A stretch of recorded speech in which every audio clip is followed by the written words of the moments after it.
Are we ready for a podcast? It's so good to see so many of you here. Thank you so much. We're gonna be in just 1 minute, running just a little podcast. Myself, the wonderful Skull Mother, and two wonderful guests. Are we ready to go? I'm not sure if there's enough. Oh, there we go. Sounds, voice. Good job. Alrighty. So what I'm gonna do is I'm gonna bring these guys in, and one of the other two. I don't know. I hear one of them sleeping. I hear one of them is still asleep. So like, I don't know. It might be a little while. No, let me bring these guys in. And you guys can say hello. We'll see how many of these guys that you recognize. Let me bring these guys in real quick, and they can come and say hello. Good. There you go. You guys are live. How you all doing? Hi. Oh, I'm here, honest. You're here, honest? Good. We're waiting for these other two brilliant people to turn up. Yeah. Oh, really? As I say, I hear one of them's asleep, so it's not. I'm not entirely sure when we'll be able to kick off. But you guys know me. My name is Tiny Pixels. And you guys know the lovely Skull Mother, CMDRHughMan, and the wonderful FloppyQuill. Hello. How you guys doing? Hi. Welcome to the 6 out of 10 podcast. Do you guys wanna introduce yourselves to lovely chat? I vote that being by far the most awake, Mr. Human goes first. I think so. That fucking nap. There is a funny awakeness that your brain gets when you've taken a nap and woken up with and you know that in 5 minutes you have to go and do something. Your brain just kind of, when you wake up in the morning, you sort of go, I'm going to get up and slowly do the things and stuff. When you know you have to be somewhere in 5 minutes, you sort of go, right, fucking bang, done, out, let's do this.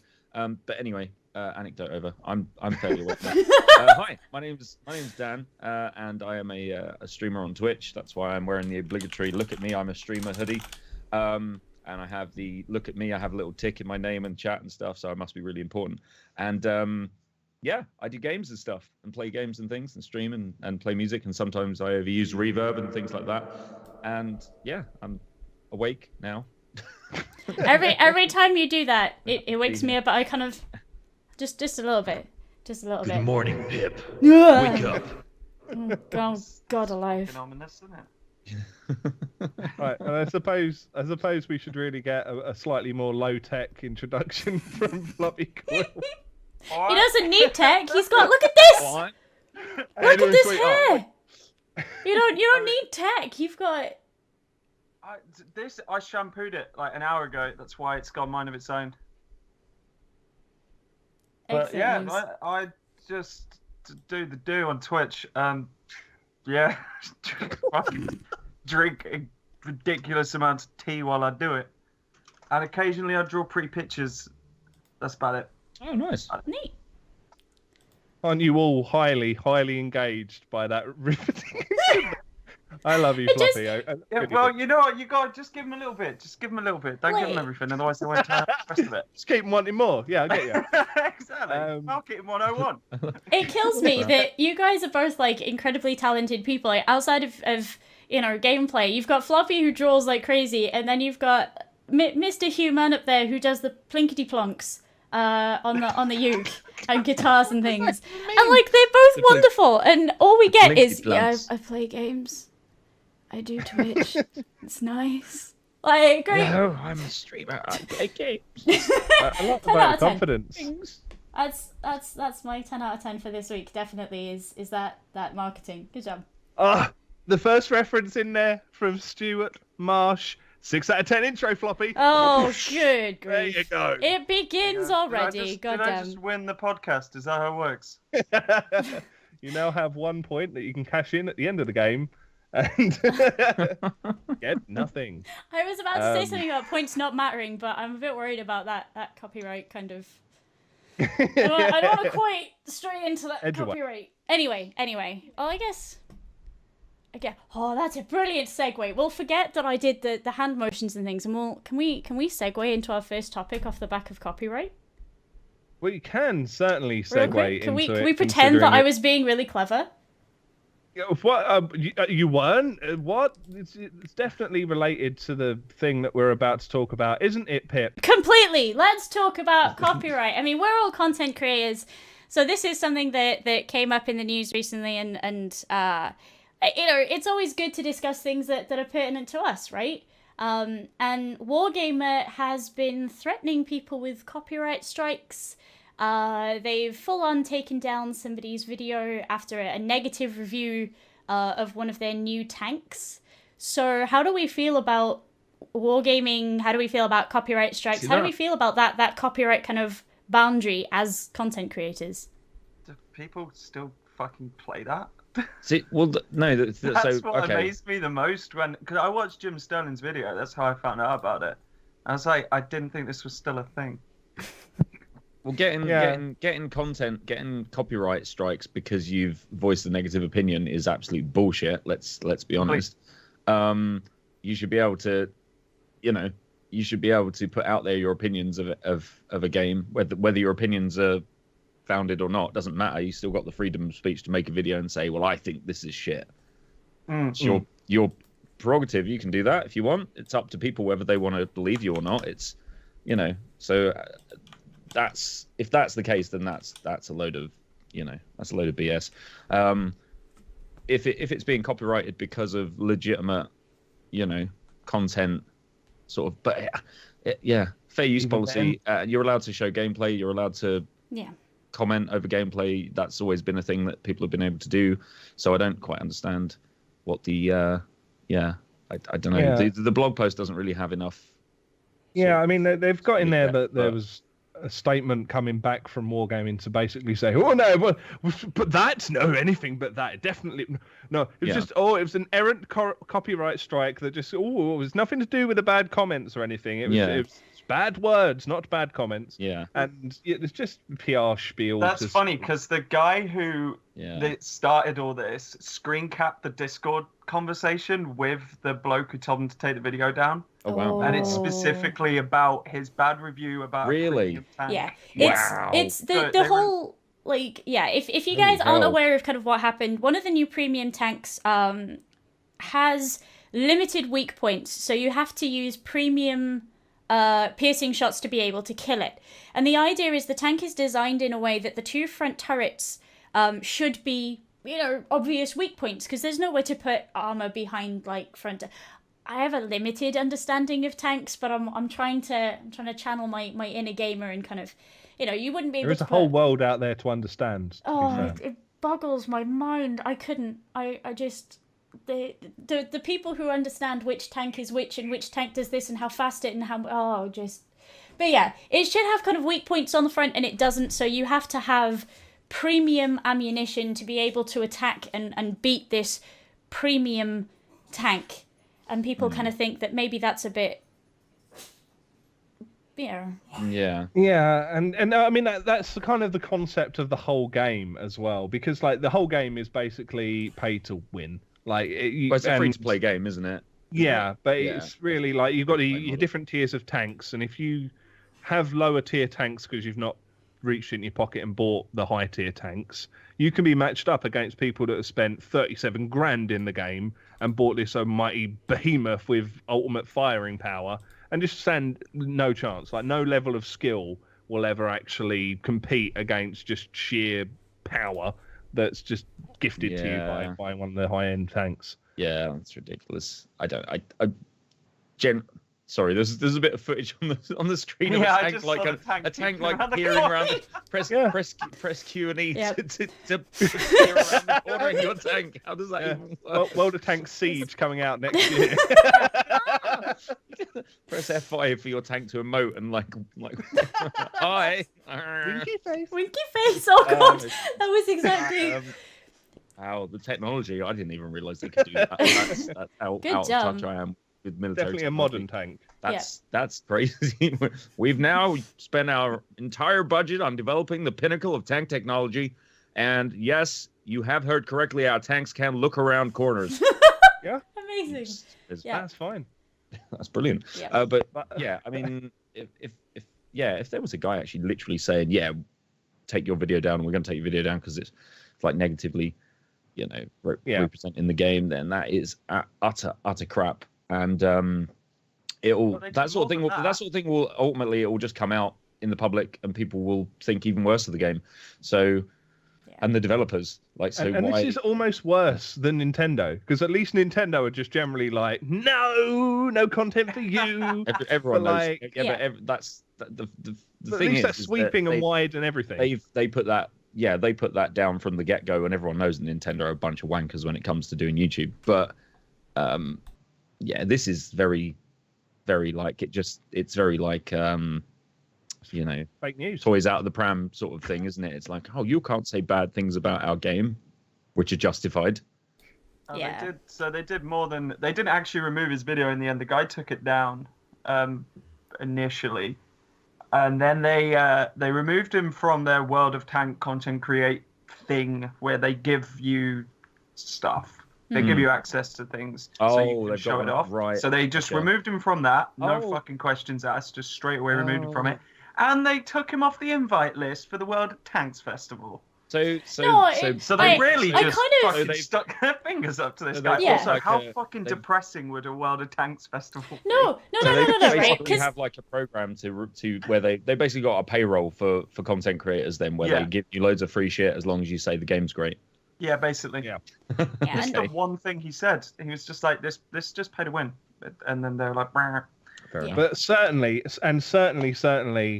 myself and Pip have never experienced any kind of removal from any kind of things based on any kind of negative review of any products, and that's definitely not the reason that we do our own podcast now, as opposed to doing it for some other company. But moving on, which segues perfectly onto other things that I dislike, Destiny 2. See, this, I understand that this is going to divide us, right? But I feel kind of uncomfortable maybe being the only person in Destiny 2's corner, and I'm hoping that the wonderful Commander HughMan is going to come to my rescue here. I'm going to play it. Yes, good. I'm going to play it. You, mate.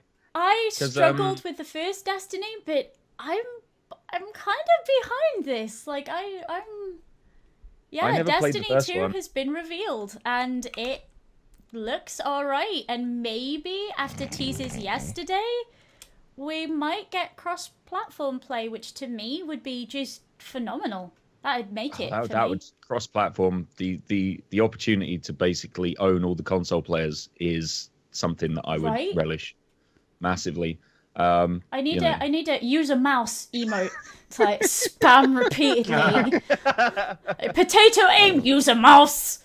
Like Oh, man. There's so many things about Destiny 2 that piss me off. I can't even All right, okay, let's hear it. What's wrong with Destiny 2? Because we've just had the big reveal event and just... Yeah, go on. I won't go into too much detail on each thing, but like PC is coming after console. Fuck off. You earn a lot of money, Bungie. You can do it. The fact that it's an MMO, I'm very fucking against the idea it's an MMO. It's a fucking shooter with a fucking lobby in it. It's not an MMO. But if it is, this should be a fucking expansion. This shouldn't be a standalone new game with more DLC. Okay, so I'm going to disagree with you, and I'm going to go after that last point, and I'm going to hope that somebody in chat backs me up on this so that I know I'm right.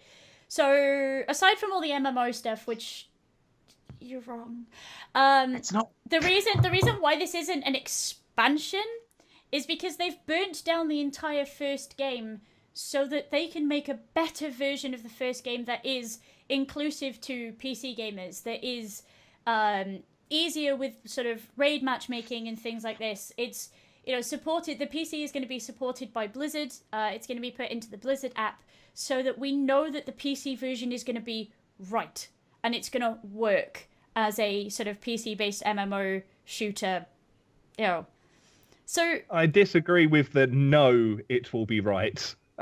Hope desperately in our heart of hearts and plead to the gods of gaming that it might be okay. I don't understand why are they using the Blizzard thing? Is that purely for their matchmaking and their it's install cheaper platform? than doing it themselves, probably. Well, no, you've got to remember that Activision come under Blizzard, so it's not a thing to do with money.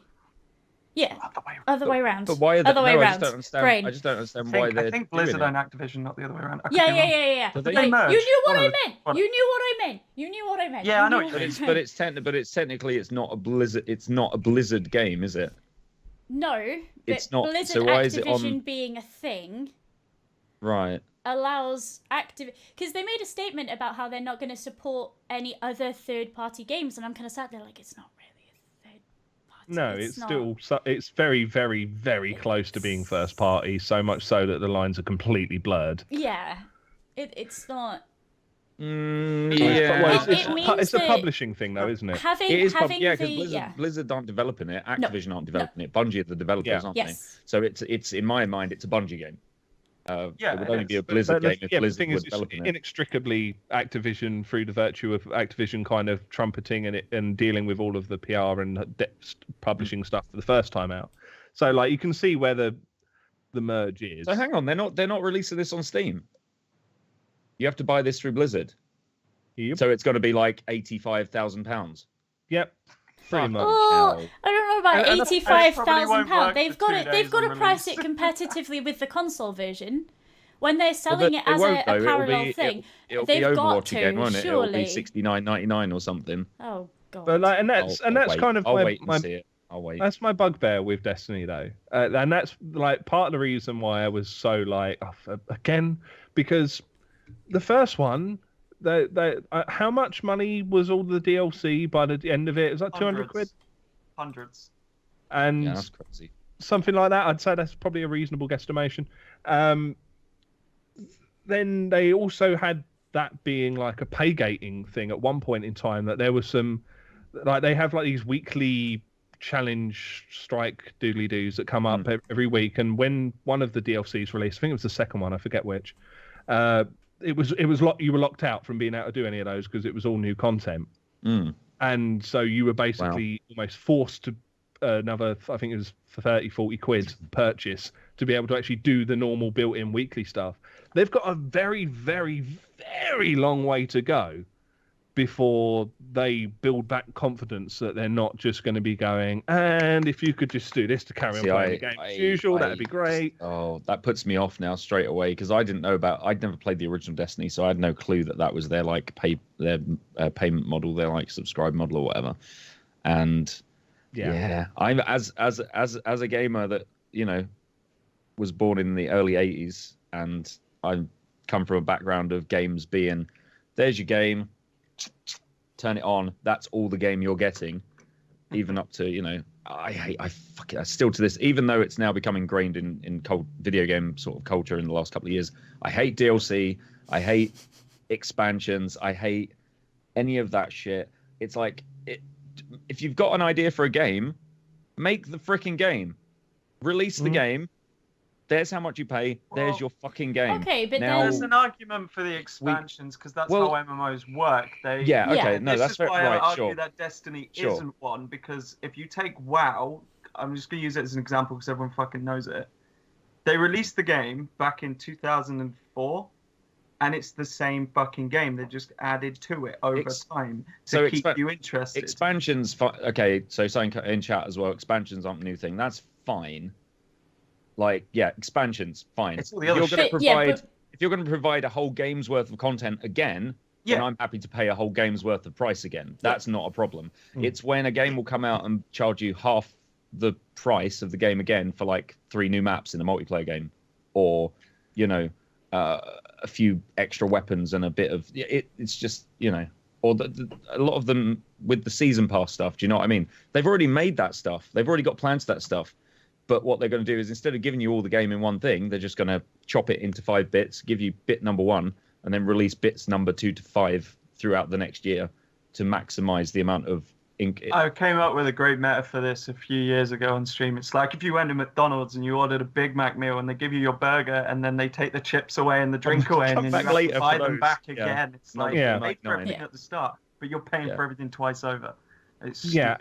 And the other thing is it's full retail price, game price for each of those expansions, which is a real cheeky one. Because it's not a full new game's worth of content. There's a fair bit of content there that they're adding in. I wouldn't dispute that. Like they're not, just adding an extra mission in or something like that. It's there's a chunk of content there, but it is not a full game's worth. If you want to break it down, I know we're getting a bit sidetracked instead of talking about Destiny, but if you want to break it down into sort of development terms, when I buy a game full price, £40, whatever, I feel like I'm paying for the development. I'm paying for the the manpower that they've had to develop an engine if they're not using one that's already made.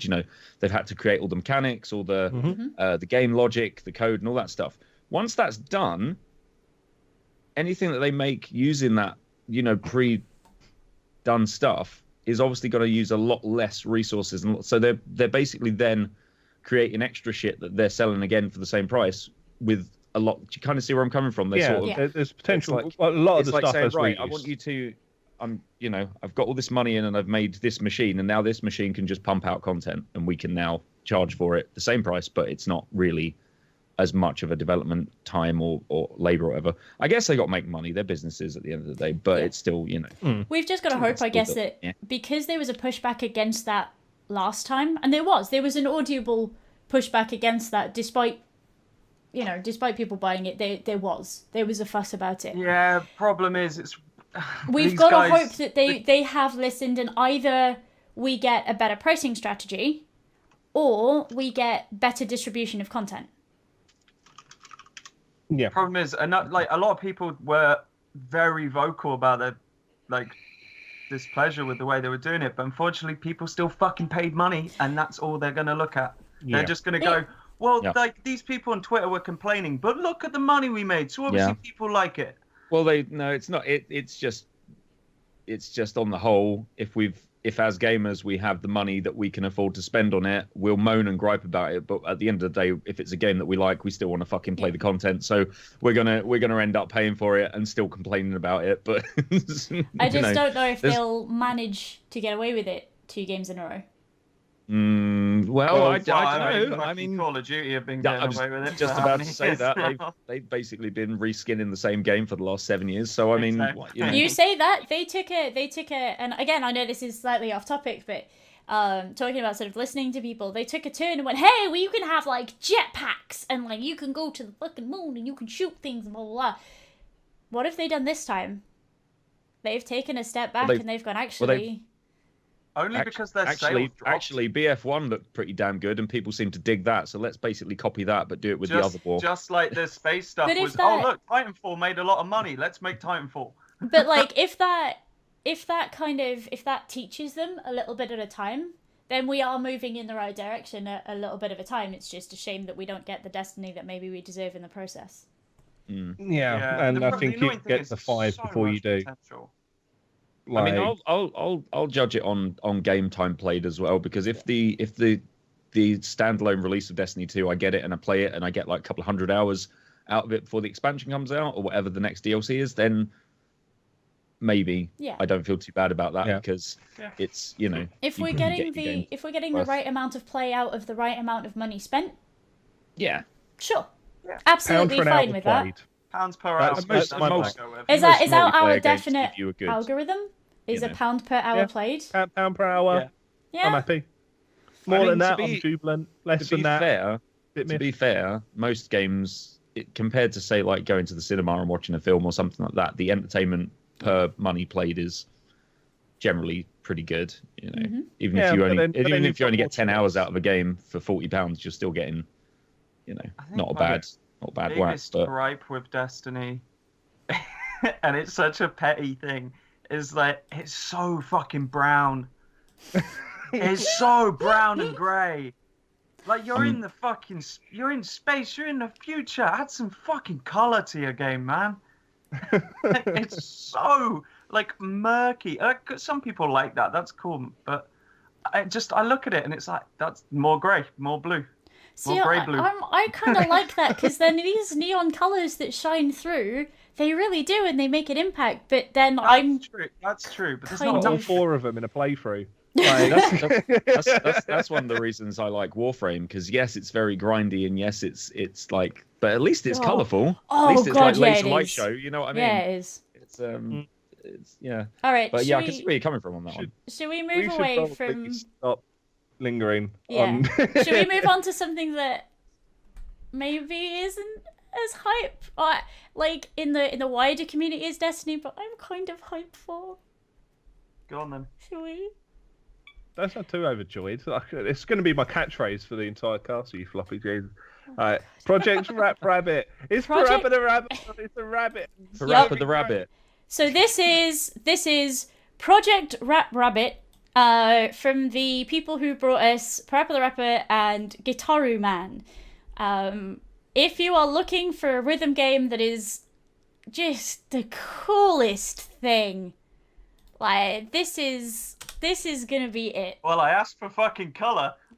Yeah, you did. So this is gonna be Project Rap Rabbit. And it's Oh my word. has the Kickstarter finished for it? Are we? No, it's still going. 30 days left. It's only like a week in, I think. Yeah. And I am excited because it's. What the fuck is this?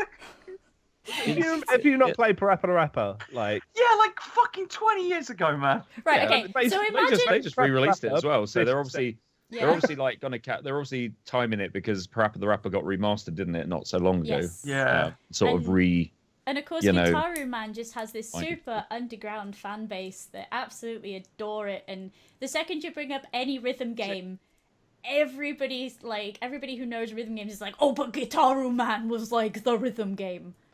pop and music's where it's at, and hardly anyone knows that. Oh, all right, you hipster. Yeah. All right. Anyway. But no, Well, like I'm so excited. Like, and it's got some like cool looking mechanics as well. So like, rather than it just being like call and response, you've got like different strategies that you can use to like throw your opponent off their game. So you can like make a boastful retort to them, to whatever they said, and you pick up like certain words that they used in their sort of rap response to you. Right. And say, oh, I know they're nervous about their mother, and then you boast back to them that, oh well, my mum makes fantastic cupcakes or something like that, and then that wins you more swag points to like. Is this? And they are swag points, and I'm a little bit iffy about them being called swag. Wait, they're points. actually called swag points. Actually called swag points. Do you have you got a source for this game? Is that actually one of the responses to do with mum making cupcakes? As far as the cupcakes are concerned, Is no. that just made up? No, I was about to kickstart then.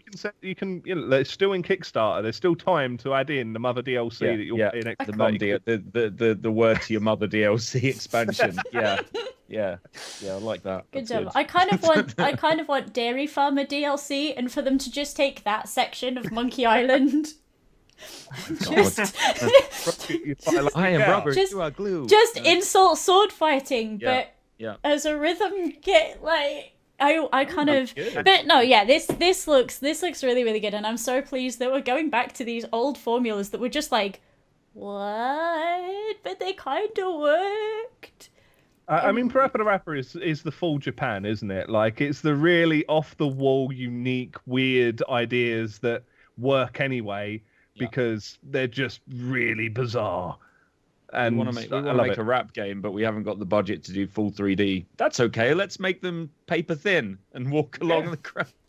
We're going to make a point of the fact that they're 2D by making them spin around as paper cutouts. Perfect. Yep. And press. But the thing is, like, every time, because I didn't play Parappa the Rapper until, like, super recently, right? So I always looked at it and went, man, that looks just naff. Like, what is that? That's right. It's all in the mind. And I know somebody in chat was like, is this a game for school children? Right? Well, But- it kind of was when it came out. But you play it and you're like, yes, this is it. This is good. Like it. I don't care if I need to be a school child to do this. like, I'm it enjoying myself. works, Shut up. Go yeah. away. No, I don't It- need to go to bed, Mum. Like You know? it actually works as a game. So I'm kind of, like I'm excited. Oh god, I was waiting for someone to do that. Yeah. If you're going to I've been test me, I'm sure you thinking it. find. In my head for the last little while, because Sam and I have been saying it to each other like all day. I haven't. The only problem is Chop rap. Boom. Best song ever made. Project Rap Rabbit. All I can think of is Project wrap rabbit in bacon, put in oven for 45 minutes. That's just, Oh no. I think the entire recipe for bacon Connotations. wrap rabbit is a little long for a game title, unfortunately. Possibly, but I mean, that could be some end game like expansion Oh mate, it stuff. could have one of those old school inserts for like the PS1 games, a little booklet in the front. That'd be great. Fill it with rabbit recipes. Cross-sell. That's yeah. Project Rabbit Wrap. That's just working title. Reversible cover, Tasty innit? title. That's just fine. Yeah. Game doubles as a cooking guide. Yep. Yeah. Delia Smith. Perfect. God. That's what happens when you fail the rap battles. You Oh, God! Put in a cooking pot. Not. Hey kids, you don't want to see this happen to Rap Rabbit, right? No. The pot's Guys- ready. There's a guy in the background just like stirring some, Right. putting some bisto in or something. Press X to not be cooked. Yeah. Hey, oh no. Well, this is going super well. I'm really glad that I put this on the on the agenda now. I really, really love that. Like, we're going to come back to this a little bit later on. There is more morbid rabbit news to come. Oh, God, and there is. That we will have to mention, but we'll save that for later. Like, because that's how I put it in the schedule, and it's going to stay like that because otherwise I'll get confused. It's good that a lot of these. It's good that there's a lot of these indie devs that are making Switch games. Because to be honest, if they weren't, then I mean, what would people be playing? It's just it's crazy, really. It's just a video game, obviously. I mean, I made the. I mean, the 5 games that Nintendo are bringing out for the Switch aren't going to keep people busy for that long, are they? So it's a good thing that a lot of games. They seem to be a lot of the Switch seems to be getting a lot of like indie devs that have come from a mobile background because obviously the Switch runs on ARM architecture. So Yeah. it's You say that though. We're looking at things like Owlboy now. Owlboy is being put on there. Like there's a couple. Oh, my brain's just died. I'm not. Owlboy. What is that game? Owlboy is That was wonderful. the It's game that was a lot nicer to look at than play. It's on the Humble Bundle. That's why it ring. Don't worry. Go. What? It's on the new indie Humble Bundle. It's one of the games. Just on in the case Humble you're listening to the audio version of this and you can't see my face, I'm looking really like confused and disapproving at Floppy right now because. No, do you know what? It was a great game. I enjoyed it. It's gorgeous. Yes. That's the reason I bought it because I looked at it and was like, I really want to play this. It looks really pretty. But just mechanically, I was a bit like, there's better games. It wasn't bad. I like the whole action platformer stealth flying. Indie action platform games, the bar is set so fucking high. Yeah. Especially when you look at all the Metroidvanias and things that we're getting at the moment, stuff like Exactly. like Yeah, even it stuff wasn't like that it Dead was bad, Cells it's just- right now. Dead Cells is beautiful to play.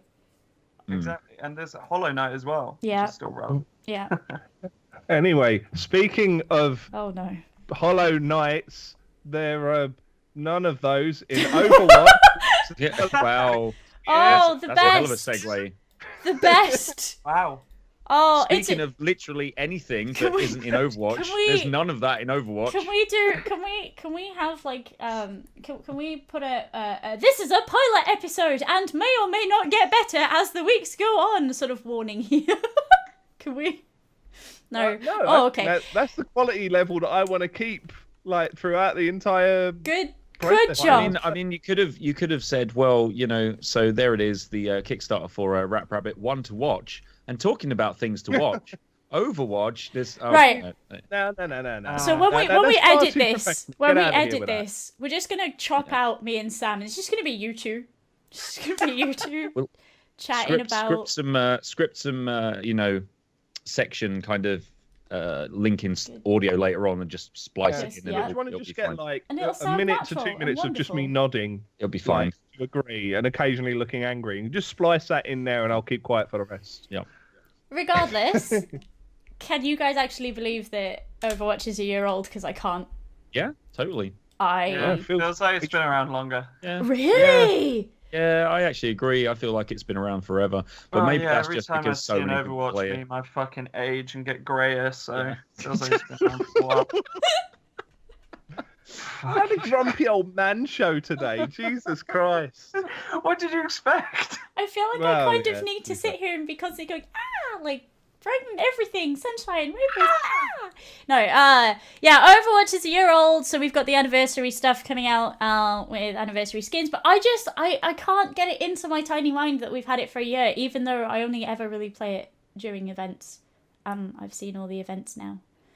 So, but yeah, how do we feel about Overwatch and how it's done this year? Because it's just taken over everything. It's everywhere. It's one of those games when it first arrived, because when it was coming out, there were a few other games that were all kind of like battling. There was Paragon, I think, and there was what was the other one? There was another one as well. Battleborn. Oh, Battleborn! Was it? Which I still love. Rip Battleborn. Yeah. And there were a few games, and they were all kind of trying to do the same thing. And then it came out, and then I didn't think it was going to be quite as enduring as it has been. I thought, oh yeah, another game that everyone's playing. Twitch went mad with it as well, and I was like, yeah, okay, fine. It's fucking give it Blizzard a few months.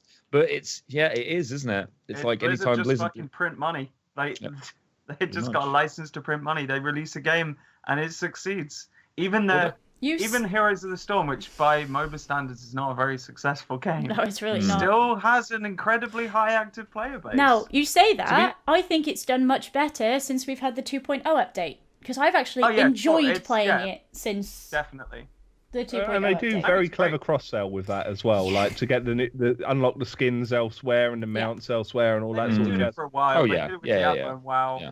Yeah, but what I mean is, so like when they make those improvements, they really have a powerful vehicle to bring people back to go, oh, actually, it's not shit anymore, and I can actually walk forward without hating my life. You know, like that's so like you know that it's the thing about Blizzard is that they are so inter-reliant on each other, or not even reliant, I suppose, inter-supportive of each other, that like it's all it would be very difficult for something to fail from Blizzard at this stage, where they can just call and response across. Oh well, if you want this sparkly thing, you know, play 17 hours of Heroes of the Storm. Yeah, pretty much. Every single week, because we're not just going to let you have everything in 1 week. No, you have to play for 4 weeks solidly to be able to get.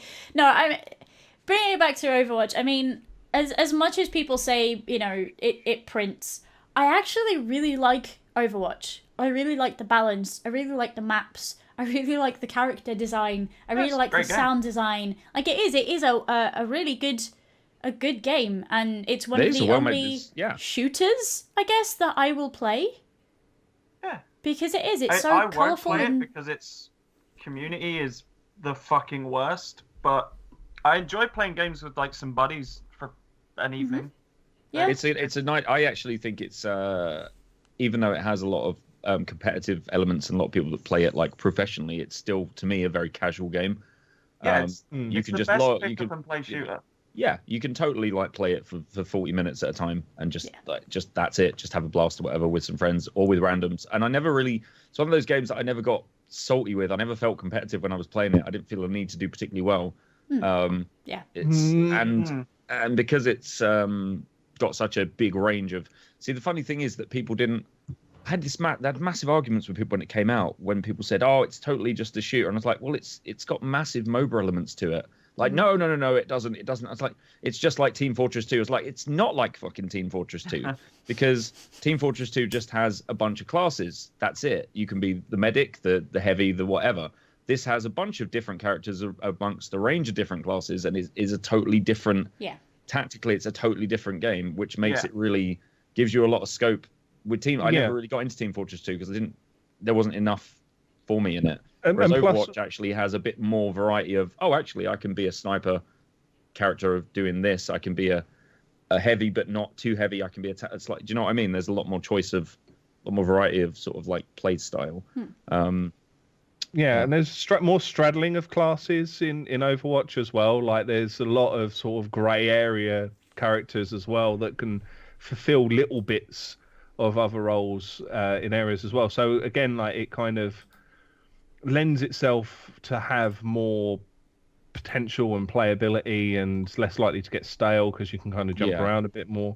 But I mean, I really did find the frustration like going in solo queuing with randoms, like even on like a casual playthrough. I find it's very easy to get frustrated with if you've got bonehead teammates. Like, and obviously that's like a universal thing, and you will always find that. But it's because there are requirements for roles to be filled of some delineation, and then people that are just prattling about like some other role. It's very hard to enjoy a game of it unless you are fortunate enough to fall in with the right people. For me, yeah. See, I never really worry about that. I don't pay attention to what anyone else is doing. That's why I don't play it as a competitor. I play it so casually that I don't even watch what the other teammates do, and I just run around trying to get kills. But so you're the reason that in a whole year the payload hasn't moved. No. But like, we've had Overwatch for a year, and you've not moved the payload. Like, nope. it's. Oh, nope. I see. Screw the payload. It's all about the medals. Wow. No, I'm just, like, I rarely. You play are games. the worst. You're that guy. You're that guy. It's one of my favorite things on podcasts to be like unnecessarily antagonistic of things. But you tell us I don't really play it that much. But just to annoy people even more, when I do play it, I usually play as Hanzo. You know, so that was a great podcast this week, you guys. I'm done with this lot. Hanzo, best character for the win. But yeah, I mean, Overwatch is the fact that they're releasing new stuff and they're not charging for it is great. Yeah. The fact that it's all just aesthetic things, which is awesome. And as far as actual like game releases went, it was a really solid game as well on release. So they did overall. I mean, you know, if you like that sort of thing, they did a really good job. Like super well optimized and carrying competitive players forward, that sort of thing. They did a really good job with it on release, and I'm excited for the next year now. I think.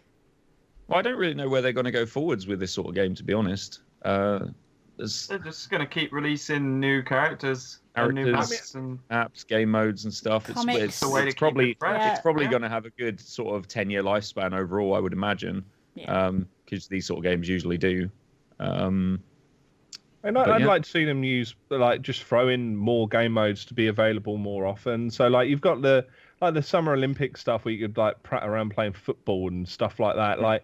I think they could put in a mini games playlist or something just to kind of give you that breakout from having to deal with arcade having odds. a yearly rotation mode rather than just the regular kind of brawl rotation-y kind of ones. And just prat about, and just have somewhere to go in the game that you don't have to log off, but you don't have to deal with people being idiots because it's a just fun random side game thing. Mm-hmm.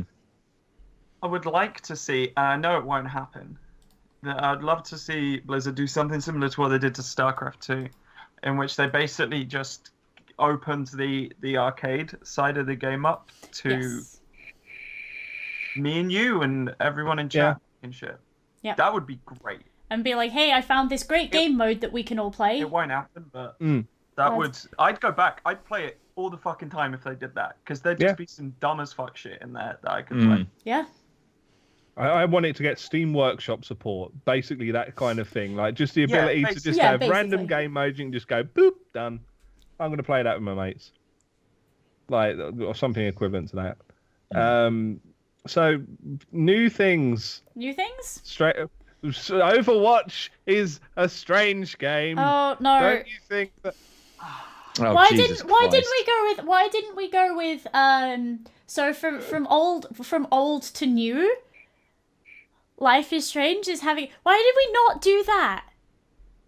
Because Overwatch is a strange game, and whatever. I've put the old trailer up. There you go. Go talk about it. So the original teen angst simulator was so popular they decided to make another one. I'm gonna put my hands up and say I haven't actually. Simple as that. Life is Strange was fucking brilliant, and it was better than every single thing that Telltale put out. I hated it. I'm gonna admit, I hated it. I didn't. I just couldn't. Maybe it's a character-based thing, but I couldn't find myself relating to a whining teenage female character antagonist. You weren't whiny as a teen? Protagonist, rather. It was just on the first episode when you got onto a side quest of walking down a corridor and some teenage girl saying that her boyfriend's been sexting someone else, and that's your quest line now. And I was just like, no, I'm done with this shit. This is bullshit.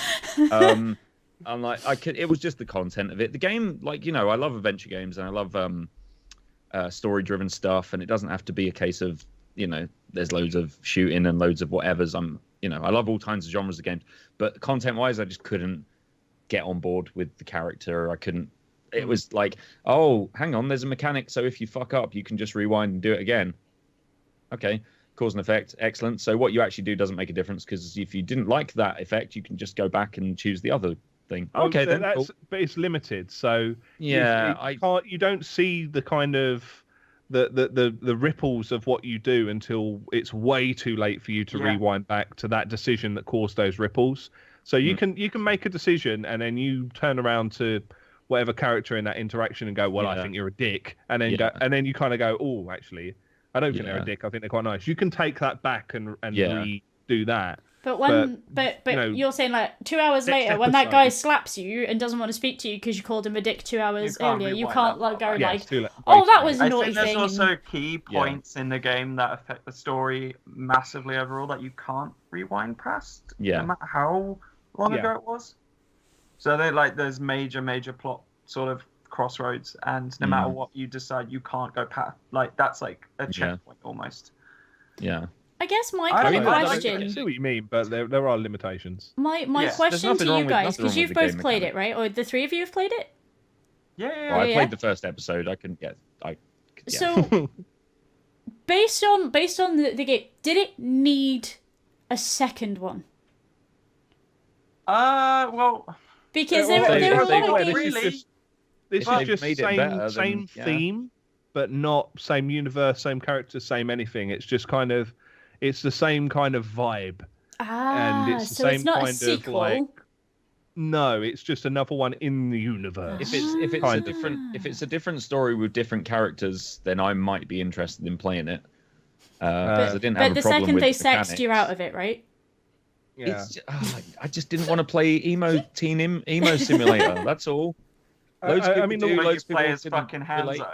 What? He's not a teen emo. No, but you fucking are for playing him. Oh! Well, I'm far from being a teenager. Let's put that out there. But I just couldn't get on. Anything that brings back the vibe of point and click adventure games is a plus for me. See, I never really got that from this game though. I didn't get those vibes. It's just the whole thing. Like, it started with Telltale's Walking Dead, which I think is the weakest of the bunch. It's kind of started this. Then you got the Batman one. You've now got the Guardians of the Galaxy one. You had. Can I just interject really quick and be like, have you guys played Thimbleweed Park yet? Not yet. You have to. You have to. It's marvelous. It's absolutely wonderful. That is a proper representation of what I would call an old school adventure game. Well, yeah, because it's Ron Gilbert and Dave. Is it? God damn it. Yeah. Yeah, him. My brain's died. Dave, the point and click guy. Oh. No, he's Dave Click, clearly, from what Dave Click God, and Ron Point. Yeah. I'm really embarrassed. I'm really embarrassed with myself that I don't remember his name, and it's gonna kill. I'm just gonna type Dave into my Twitter and just be like, please let him cast. No, his name is Ron Point and Dave Click present another point and click presentation. Just fucking Google the game and find out. It's not Dave Schaefer, is it? It's Tim Do you mean Schaefer. Tim Schaefer? No, not Tim Schaefer. Yeah. He's too busy David remastering Fox. old stuff. David Fox. That's why his name. There we go. Does he? How much? Clarity. I don't know who he is, but I've got a surname now. How much does he charge? I don't know.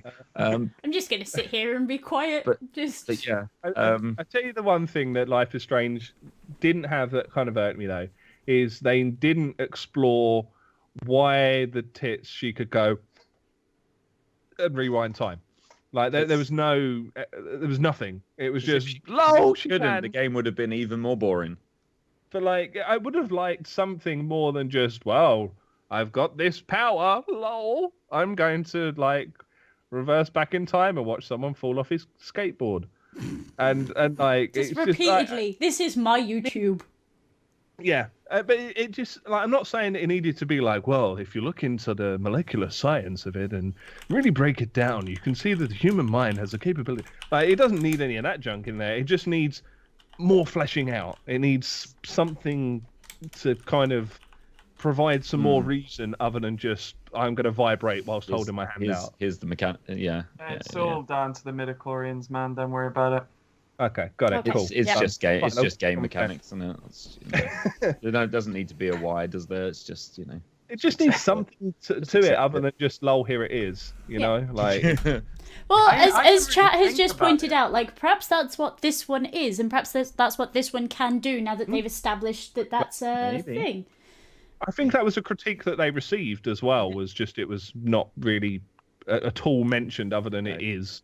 you can now do this. Press B to do this. Yeah, Because I don't know how many old point and clicks you guys played, all of them. but when I used to play through like King's Quest, Space Quest, and Monkey Island and such, Oh God, Space Quest. I would always save before decisions and then jump back. And this is just implemented to save you fucking time. The choose your own adventure books where you get paper cuts between your fingers where you're For holding you down holding so loads of pages. yes.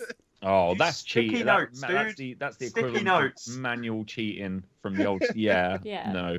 Oh, well, I think I'm going to go to page 167, but I'm not 100% sure. No, actually, I'm not. I'm going to go We to. didn't have cheatengine.exe in my day. We used Yeah. fingers instead, Yeah. all right? We Yeah. had to find a way. Broken Talking of Sword. those, Broken Nomad Sword. is making a digital version of those books.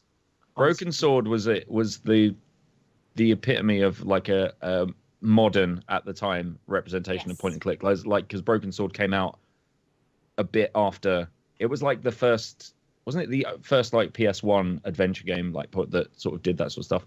That game was fantastic, absolutely fantastic. The most pertinent point that I've seen in chat about Broken Sword is Dasserine saying, fuck that goat. Yeah, right? Well done, yes, yes, Yeah. Dasso Well done, man. knows. Dasso knows. Yeah. That's That goat, man. Yep. yeah. The hours of lives that have been That was lost. the bit in Ireland, wasn't it? Yes. Wasn't that in Ireland? Yeah, when Yeah, you well, find you have to climb over that wall. I remember that. I mean, the terrible accents on that. Yeah. The guy gets, "Hey, Mister, a guy just got run over by a sports car." It's like, Were you in the Broken Sword series at all? I just remember. Voice actor Yeah, since it wasn't bad, ever. was it? I just remember that bit in the game because yeah, it was definitely stand out. Loved it. Amazing. George. Zhuzh. George. Oh God. Speaking of swords, Oh no! That's awful. which a Netflix series, Man with the jeez. Swords, bloke thing, is a thing. Fucking Which hell. a Netflix series, not a movie, although there was a movie in the works supposedly, but I think that's transmogrified into this series, question mark. This is where I get to channel my inner Pip and get all excited and squeal. Good. Do it. If Make me so- proud. play Make so me if proud. anything, you have an enthusiasm. Go on, take it away. Well, I'm just fucking excited. That was the best impression of me I've ever. Good job. Good job. You are channeling. I am very excited. Yes. No, I've played through the Witcher series so many fucking times. I think it's, once you take Elder Scrolls out to consideration, it's probably my most played game, like series. It's so fucking good. And it lends itself so well to TV. I'm glad it's not a movie because there's so bloody much. A series is better. Are It you? lends itself well to This is. We've been told that the game studio, CD Projekt Red, isn't involved. It's all to do with. No, but the original book also yes. is, which is amazing. Yes. So the Bookie Book series and all the lore that goes with it. That's what we're looking at for now. Somebody said to me it was a CG series. Somebody said to me it wasn't a CG series. So I'm not entirely sure where we're at with this one. All I know is I've played 2 days worth on stream, and I love the universe. I love the lore, and I can't wait to find out more. I literally cannot wait to learn about this world, and I hope to God this is wonderful. I really hope this is going to be a wonderful series. Is it going to be a Netflix series? Yes. Yeah, it's made by Netflix. Yeah. Is it all being dumped at once so I can binge watch the fuck out of it? There's the question. That's the real You would hope question. so.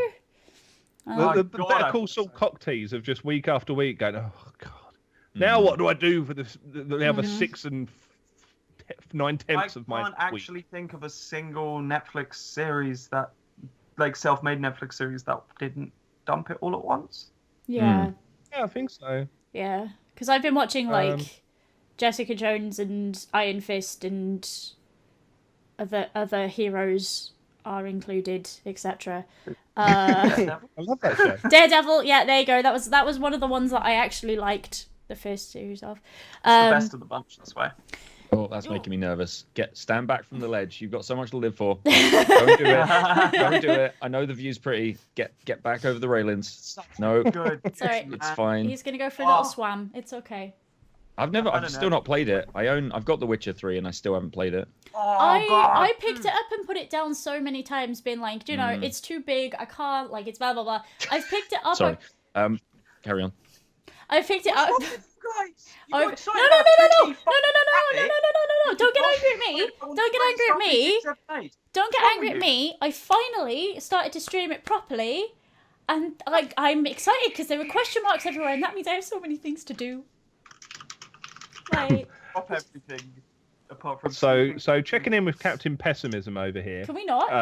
So Watching you, can we not? So my concern, right, is yes, I know it's going with Bookman instead of Gamman, but Bookman. man. but Is that like Guitaru Man, but adventure? yes, but Shit more superpower. riffling. Oh, My issue is I don't know of a single game franchise that has ever made a successful transition to any form of other screen that has not been absolute blathering shite. And yes, it's coming from the books, so maybe there's hope there because it's coming from the books rather than the actual games. But game transitions to screens One of any of the different Hitman size films? are shite. Yes, I but think this I think isn't, this isn't. This is a game based on a book, and there's going to be a TV I know. show Yeah, based so- on a Right. book. It could be different because, let's be fair, The Witcher is a very generic kind of game universe. I love that. Yeah. word. But it's so all the TV shows got to do is basically grab some of the main characters and then just do decent fantasy. I Yeah, would just but- love it if it's a Monster of the You know. Week series where every week Geralt's just fighting a new monster. See, that would be I'll cool. take that. Yeah, That yeah, would be Work. cool, actually. yeah. I take Yeah. that. Yeah, that would be the cliffhanger Then it's at the almost end like of a every Saturday episode. morning Does he cartoon, live isn't or it? does he die? Of course he lives, Yeah. because otherwise there wouldn't be a next week. But Yeah, you know, that's genuinely then like a fantasy Saturday morning cartoon actually for adults. Yeah, I take Yeah. that. Yeah, that would work. I But take like, that. that's my concern because, like, yes, they're coming from the dude that wrote the books more than from the game, but expectations and kind of general movie studio, TV studio bollocks, I can see it kind of getting intertwined in there. And I'm seeing some people in the chat, Resident Evil movies, they were just what? action Shut up. wank. Sorry. No, not really. Ooh, Silent Hill movie, meh. Final Fantasy: The Spirits Within, or as it's also known, Final Fantasy: The Square Enix Bankruptcy. No, mean- I love that film personally, but no. Spirits was Creed was movie. in still better than. Oh, God. Children. I'm sorry, I didn't hear what you said there, Floppy. Can you say that louder for the people at the back? The Assassin's Creed movie is the greatest movie of all time. I really hope Michael Fassbender plays Geralt in the new Netflix series. Mortal Kombat. Yeah, Mortal Kombat was a great film. Actually, Mortal Kombat was actually fairly entertaining. Do you know what I found hilarious though? So they had Street Fighter the movie, which was horrendous, and then they made a game from the movie, and it was like the worst Street Fighter game. I just think that's amazing. Like, how have you managed to do that? Good job. Mario Brothers for the win. Oh. Oh, God. Yeah, so that's my Part of me- concern. My every concern part is of me you'll just- get caught. I'm still trying to think of a decent fucking Game franchise. Yeah. But then if you just take the literature and you're like, okay, so what good series have been made from literature? There are tons until like the Yeah. later series in But which that's everything because- falls but off ever. So we're gonna be okay. Everything's gonna be fine. Well, the Can we reason count being is that pixels? yeah, like when you adapt a screenplay from a book, half your work's fucking done for you. Right? So there's, I think adaptions from video games most of the time is just lazy script writing because they have to. It's like, what? Well, we're gonna make game. What does that mean? It means you might have to play. Oh, I can't be bothered to play through a 50-hour video game to figure out what's going on. We'll just make some random shit up and put it on the. That'll be fine. It'll be fine. Whereas with a book, they can actually get the PDF version, copy paste bits of it, send it to editors, and say, right, just make this a bit different. There you go, bang, done, and it stays true to the book because we're basically just ripping off the book and then turning it into directions for the actors. It works, you know. Yeah. But say like it's more because like it's coming with that looming over it. This hugely successful game, Witcher 3 is very out there, and I feel that some stuff will be kind of taken across. Oh God, yeah. Because of that, and that's what concerns me. Like, I'm hoping I'm wrong. I always hope that I'm wrong when I'm deeply pessimistic and about everything ever. But I'd say more often than not, I'm not. So, yeah. Other than that, hopefully it'll be cool. Warcraft movie wasn't good, flicky. Shush. Oh no, I liked the Warcraft movie. I don't understand. Yeah, you liked it, but was it good? I don't understand. I think it was a competent movie. Yeah. The Warcraft movie, but I think it's a decent movie. It wasn't fucking great, but I think it was alright. It worked. It had a beginning, a middle, and an end. It's not a ringing endorsement, is it? So that's not how screenwriting works. It does definitely work to some extent when you're adapting books to films because the screenwriters and the people who are in charge of like producing it will heavily draw upon the descriptions in novels. They'll heavily draw upon script and dialogue passages. If you look at stuff like Lord of the Rings, The Hobbit, those sort of those, all you're doing is looking at the book and going, right, what happens there? Oh, we can skip that bit. We can skip that bit. Let's do this bit, this bit, this bit, this bit. Let's take all the dialogue and pretty much condense it down and change maybe 20% of it so it's a little different, but more or less exactly the same. And here's the descriptions of the settings. We're going to work with the concept artists. We're going to, it doesn't always work that way, obviously, but talking about what video games made good to other screens, the Persona 3 and 4 anime. Were they not in support of the game, or did they come after? I don't know because I never got into 3 and 4. They came afterwards, but they use some of the in-game cutscenes as midpoints. That's cheating. They're ruled out. No. They're really good. They're really, really good. That's not cheating. No. That first person sequence in the Doom movie was good, but the rest of the movie was trash. Yeah, very true. And that's only because they effectively basically just replicated a bit of Doom gameplay in real life. They should have made the entire film like that, and it would have been fantastic. But yeah. Yeah. So Pip, would you like to change the scene using a particular device? Oh, so we can talk about our next. All my topic, buttons are really ugly though. Oh my word! All the buttons are really ugly though because I did them super quick. I can press a button and we all disappear. I think maybe. That sounds good. Maybe. Oh, okay. Hang on. The Tomb Raider films weren't that bad. That's far too bright. What weren't that bad? Again, not a ringing endorsement, is it? Like Tomb Raider films. Didn't make me vomit on demand. I quite liked the Tomb Raider movie was freaking horrible. No. Yeah, it really was. Yeah, well, I did. Right. I didn't like it. Thought they were okay. Okay. But yes. Right. The next thing is Stream Deck, and it's shiny and kind of cool and stuff. It is. It is really shiny and really cool. I absolutely adore mine. I use mine all the freaking time. I couldn't be without it now. It's please in your best product placement advertorial voice, tell us about the Elgato Stream Deck. Oh dear. Oh. It's the Stream Deck is a wonderful piece of kit. It's a little box that sits on your desk, just with buttons on it. Each button has a little screen behind it, and you program the buttons to do whatever you want your stream to do. Be that play noises, change scenes, put GIFs up, expel memes into chat, expel memes onto Twitter, lock your stream down into sub or slow mode. Did I see a button? Did I see a button there where it makes the viewers go up? Wow, that is awesome. I saw a button there with the viewers going through 300, 400. It's like, shit, I've got to get Just this links thing. through to your stream botting service. That's That's fantastic. it. Triggers your view bots, gets your bots chatted. That's How amazing. convenient. So Get them all to Sorry, post. sorry. Hi, gamer, big fan Sorry. of stream, smiley face, all at the Sorry. same time. Oh god. Sorry, I had to. I Yeah. apologize. No. That's fine. That's fine. But yeah, no, you can use it for all sorts of loads of people have come out since it's come out and been like, oh, it's just you could do the same with the macro functions on your keyboard, and it would be 140. I was just about to say, what's the difference between just buying a macro pad? It's the programmable nature of it. So the screens behind it, so you know what's on and what's off. That sort of deal. The fact that it's going to come with a built-in sound pad thing that works through this the Stream Deck on its own.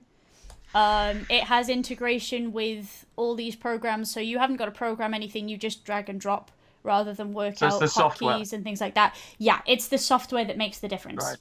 Right. Okay. And it's simplistic. You can have on.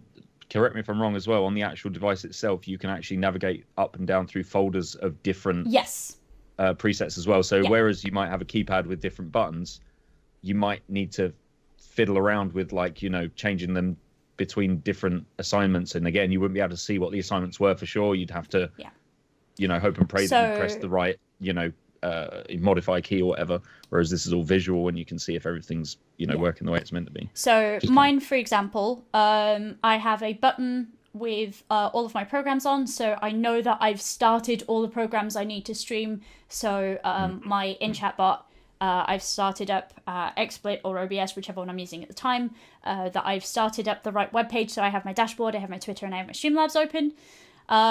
So it takes away that kind of anxiety of I must have forgotten something. And I'm terrible for getting pre-stream anxiety. Like, really bad, because I've forgotten something, and so the stream is going to be bad, because blah, blah, blah. This sorts it all for me. It does the button grays out when something is off. So I know when I have my camera on and off, so I don't do the thing where I get up when I've got no trousers on in front of my camera. That's a big fear for me, because 9 times out of 10 when I'm streaming, I'm literally just wearing a t-shirt and my balls are out. Sometimes you have to, because it's really hot. But this, when it's safe for you to... Like my microphone button, for example. My microphone on and off button, when my microphone is muted, the button actually reads, "You're muted, dummy." That's quite cool. So I can look at it and be like, oh, nobody's going to hear me. Good. Okay, we'll switch it back on. It's... Yeah, it... See, I need one of the. I need it to do something like that with overlays, because I switch to like a different overlay when I'm it'll do that. It switches when I get on a and off sub or scenes. something like that. But I forget to switch back to the game overlay more often than not, and then I'll be playing the game for literally 30 seconds, and chat will just be going overlay Dan overlay. Do you use separate scenes for them, or do you use just separate sources for them? Separate scenes. Separate scenes. Yeah, I've got separate scenes. So for everything. it's literally one button press. Yeah, but no, I'd need the buttons to basically spell out overlay dickhead. Yeah. Across the top. Yeah, and you can do that. It's not a problem. Yeah. And the Elgato Stream Deck comes with enough buttons for you to spell out that entire sentence. Exactly. There you go. But no. How you thinking with buttons? Somebody was asking if it's worth the money, and I know that I'll say that I used one before they came out. I was sent one before they were released, and my stream anxiety has been a hell of a lot less, so for me it was worth the money in that. But also it allows me more creative freedom with my streams, because I'm not tabbing out and having to click things constantly. I think it's really useful. Yeah, I honestly think it's really useful for the production value sake. So, for example, a lot of what you guys are seeing today, I can actually sit here and chat to you. I haven't got to worry about clicking through endless amounts of fucking sources. Constantly. See, I'm kind of lucky because I'm using 2 PCs for my streaming, so I've got another mouse, a secondary mouse, which I can have to do scenes on OBS, because OBS is on the streaming PC, so it's not as bad as tabbing out games and things like that to then click on things, but it's still diverting attention away from other stuff, whereby oh, hang on a minute, let me just click over here for a second and do the things. I'm actually going to get 2 of these next month. I'm going to have really? one for the stream PC. Yeah, I'm grabbing one for the stream PC and one for the gaming PC, so I can have one that's tied into doing stuff with Ankbot, which is on the gaming side. Yeah. And also maybe hotkeys for certain games and things as well. And then the other one for the OBS side for things like, all that stuff. So I'm actually going to have 2 of them. Plus, for just gaming as well. I've seen people doing loads of stuff. $150. Are you serious? $150 is a great price point for this bit of kit. Mm-hmm. Well, Fantastic I mean, if you price compare point. it to like those, What did you want it for? Like a tenner? I'm not sure. Like, what are they called? Like, they're chaos pads. The other ones that don't do all of the thing, like they're just a big pile of buttons. You mean like launch pads? I've got one Launch of these. pads. That's what they're called. So yeah, one of those. They're like what, at least 100? This was like 80 quid just for this, 80. And that is just literally MIDI buttons. And yes, you can with something like that. If you've got like a controllable microprocessor or something, if you buy like an Arduino or something like that, and then buy all the plastic buttons, buy all the leads, program the software, write the code, and do all that stuff, and then put it all together, yes, you can make it yourself, probably for about £30 or £40 cheaper. But I think the point is, I don't want to have to build that. I want to buy it for 75 quid, free build, and it all works. Easy. Like, you want to make your Floppy life easy looks by totally having that out of thing. it. What's up, sweet? I'm just thinking, like, I'm just gonna stick to my video mixer and just put little fucking stickers on the buttons. It's gonna do the same fucking job, innit? Well, And yeah. I'm just gonna wait for until- the Ava Media version to drop. Until you want to swap I those can't buttons, go. unless you want to swap those buttons to do other stuff on the fly, and then your stickers don't work Well, anymore. I mean, I don't know if you've actually watched my stream. I don't really do much. Oh, okay. Well, that's fair enough. I mean, if you Yeah, don't do a yeah, lot, yeah. then you don't need it. Yeah. This product is not aimed at you. Like that. No, it's purely really a, not. It's really. I mean, it's a really cool piece of kit. I was wondering. I was trying to figure out if the buttons are like they're actually little screens, or Yes. if it's just. Yeah, they are. Yeah, So that's what they are. ignore all the grey buttons because this was me putting these together in 2 minutes. But if you look, they're all. See, that's cool. That's So what would then- sell it to me more than anything else. And Yeah. as I say, the buttons grey out, so you can set them to be something different depending on whether whatever is behind that button is active or not active. So as I'm saying with my camera, like what my camera button does for my intro screen, because it's quite a big camera, and I have a cut off at the bottom to remind me that I'm not allowed to stand up, or that my camera is on if I'm switching back to it, but I need to like answer the phone or something. That camera button shows whether it's on with a big tick or off with a big cross on it. Yeah. So I know if the big tick is on, I'm not standing up, because if I stand up, I'll lose my job. Yeah. There you go. But Right? yeah, and the thing with it as well is like it immediately updates itself. Like you can literally make the changes, and they're And it does it immediately real time. reflected on the box. Yeah. It's just easy. It's convenient. It's intuitive. Like it's easy. Like the thing is, I'm lazy as hell on my streams, right? As well as many people already know. For me to be able to just do stuff without having to fuck about with macros and setting up the right things and linking them to the right keys and all of that sort of jazz, and I can just go done. I will pay for that convenience because I'm a lazy piece of shit.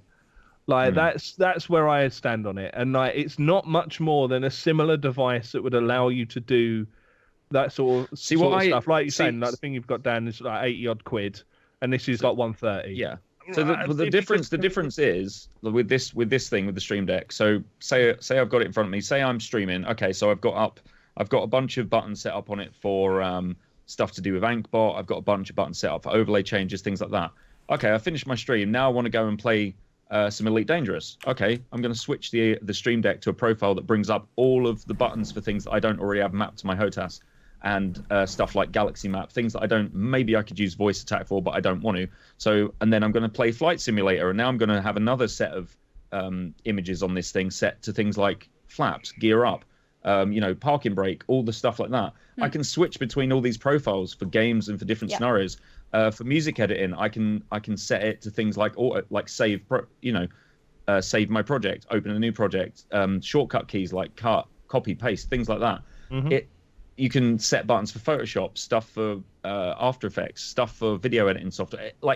And instead of having to remember all these different fucking key combinations and macros, you can have all this set up in folders on this one little device and switch between them. Can I just do a quick capture?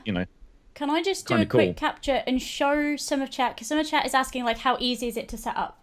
So does anybody mind if I just set up a button real quick? Ah, No, go for it. ahead. I'm actually. I kind of want to Yeah, see. yeah, it. yeah. Is that cool? Yeah. Tutorial time with Tut- tiny No. pixels. Just give me 2 seconds while I work out how the shit I'm going to do that. Okay. So you guys can see my absolutely hideous buttons that I put together in literally the 2 seconds before we went live, because my profiles aren't on this. But we're using OBS right now because XSplit isn't quite there yet, as far as I understand. But what do you want to make it do? We'll make it switch scene. Chat. I can't make it post in chat. Yeah, I forgot. Yeah. We'll make it just switch scene really quick. So you drag scene onto there, and I'll show you that it's live action if I can. Oh god. Everything is broken. Did it work with XSplit? You have to oops, that's my bad. You have to set up hotkeys with XSplit right now, but it's something that they're working on hopefully in the next few weeks or so. But hopefully you guys can see my stream deck, with all the fingerprints on it. So I'll put it there so you guys can see. Think, there it goes. Oop, done. We'll call it, I don't know, BRB. And we'll hook it up to the BRB screen. And then, which side is it? It's that one. So then when I press the BRB button, I'm in studio mode. It goes to BRB. So I go back to, where are we at? Let's go back to the start screen. So press my start button. BRB screen that we've just done. Literally, it's that simple. Easy peasy, Literally, it is that simple. How does it do stuff with chat then? How does it do stuff with chat? So you link it up with your Twitch account, and from there it will post into your chat as you. Oh. So you put in. Cool. I can't do it here because I don't have the Senshudo account, but yeah. You would See, say that's, like... so that is something that you could do that with macros, but you'd have to have your bot open, or you'd have to have chat input open with Twitch or something like that. The fact that it links directly into Twitch and posts that shit like kind of almost like server side, whatever, it goes to Twitch and posts out. That's kind of cool. Mm-hmm. You can get it to tweet as well for you. That's kind of clever. So wait, you can make it tweet. You can make it tweet to your account. Well, I'm buying one so I can just automatically shit post while I'm sleeping. That's clever. I think the other cool thing that Pip uses hers for, I know because it pops up for me occasionally. So Pip kind of has like I wouldn't say an emergency button, but a button on her stream deck where if some dickheads come into chat and she's in a full screen game that she can't tab out of to go and deal with them and there's no mods around, she can just go poop and whisper all of her mods. Yeah. That's cool. It's not. I've got a button for each of my mods. Oh yeah. So each button is set up to post in chat /W space schoolmother space ping ping.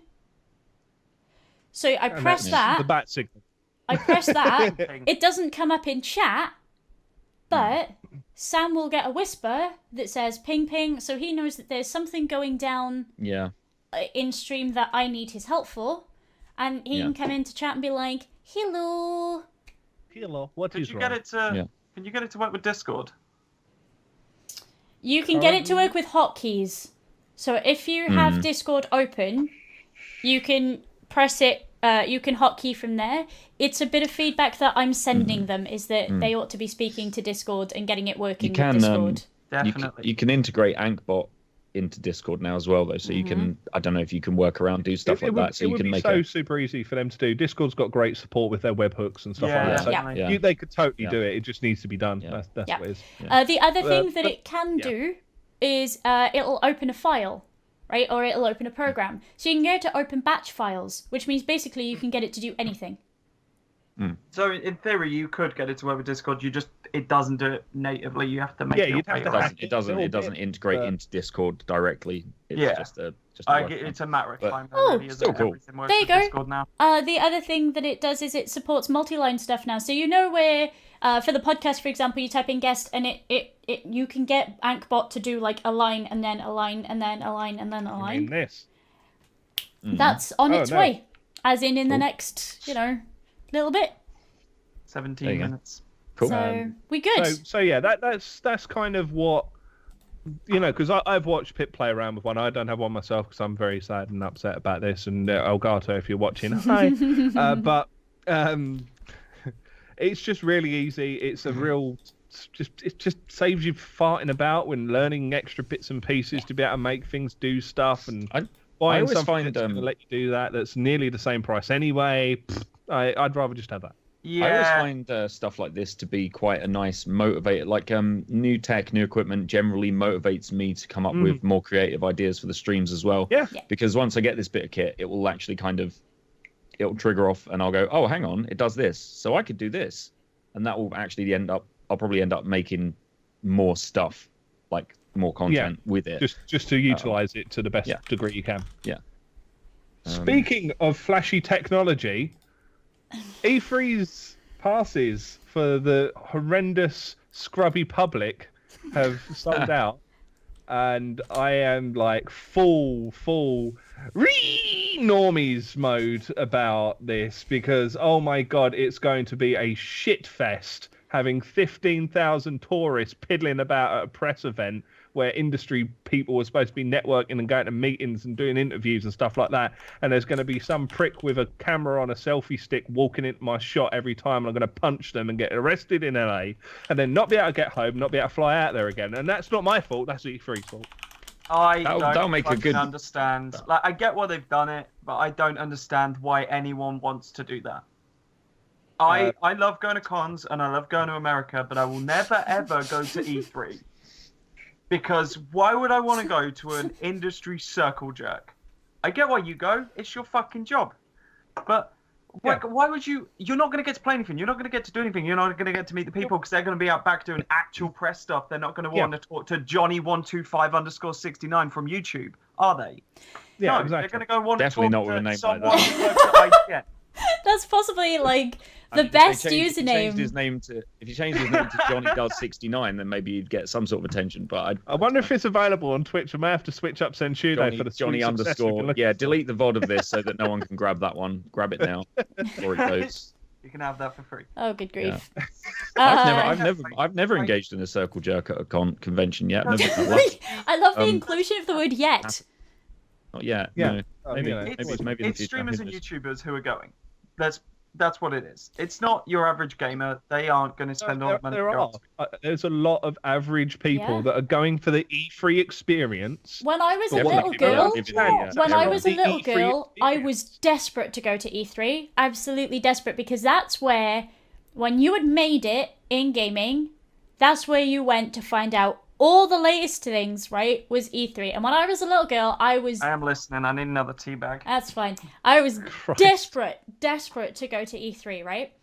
Now that I've been to things like PAX, and, I've seen things like Gamescom, I've been through, like, all the UK events and stuff like that, I kind of don't understand what the public think that they're going to do there. Because as far as I understand, you can't get into any of the big theatres to watch any of the conferences. Nope. You are not allowed in the particular industry part of the show floor. The meeting rooms, you can't go in there. You can't go in the meeting rooms. So any kind of sort of game interaction, you're going to have to queue for, which is going to be... I mean, you look at PAX, for example. That year that I queued to play Pyre for 3 hours and people had to bring me water and food. Yeah. That's crazy. That's Pyre, which for all intents and purposes is an indie title that not a lot of people are going to be hyped for. No. Wait, hold on. It's open to from the 14th to the 16th. Yeah. So it's actually it's after the actual E3.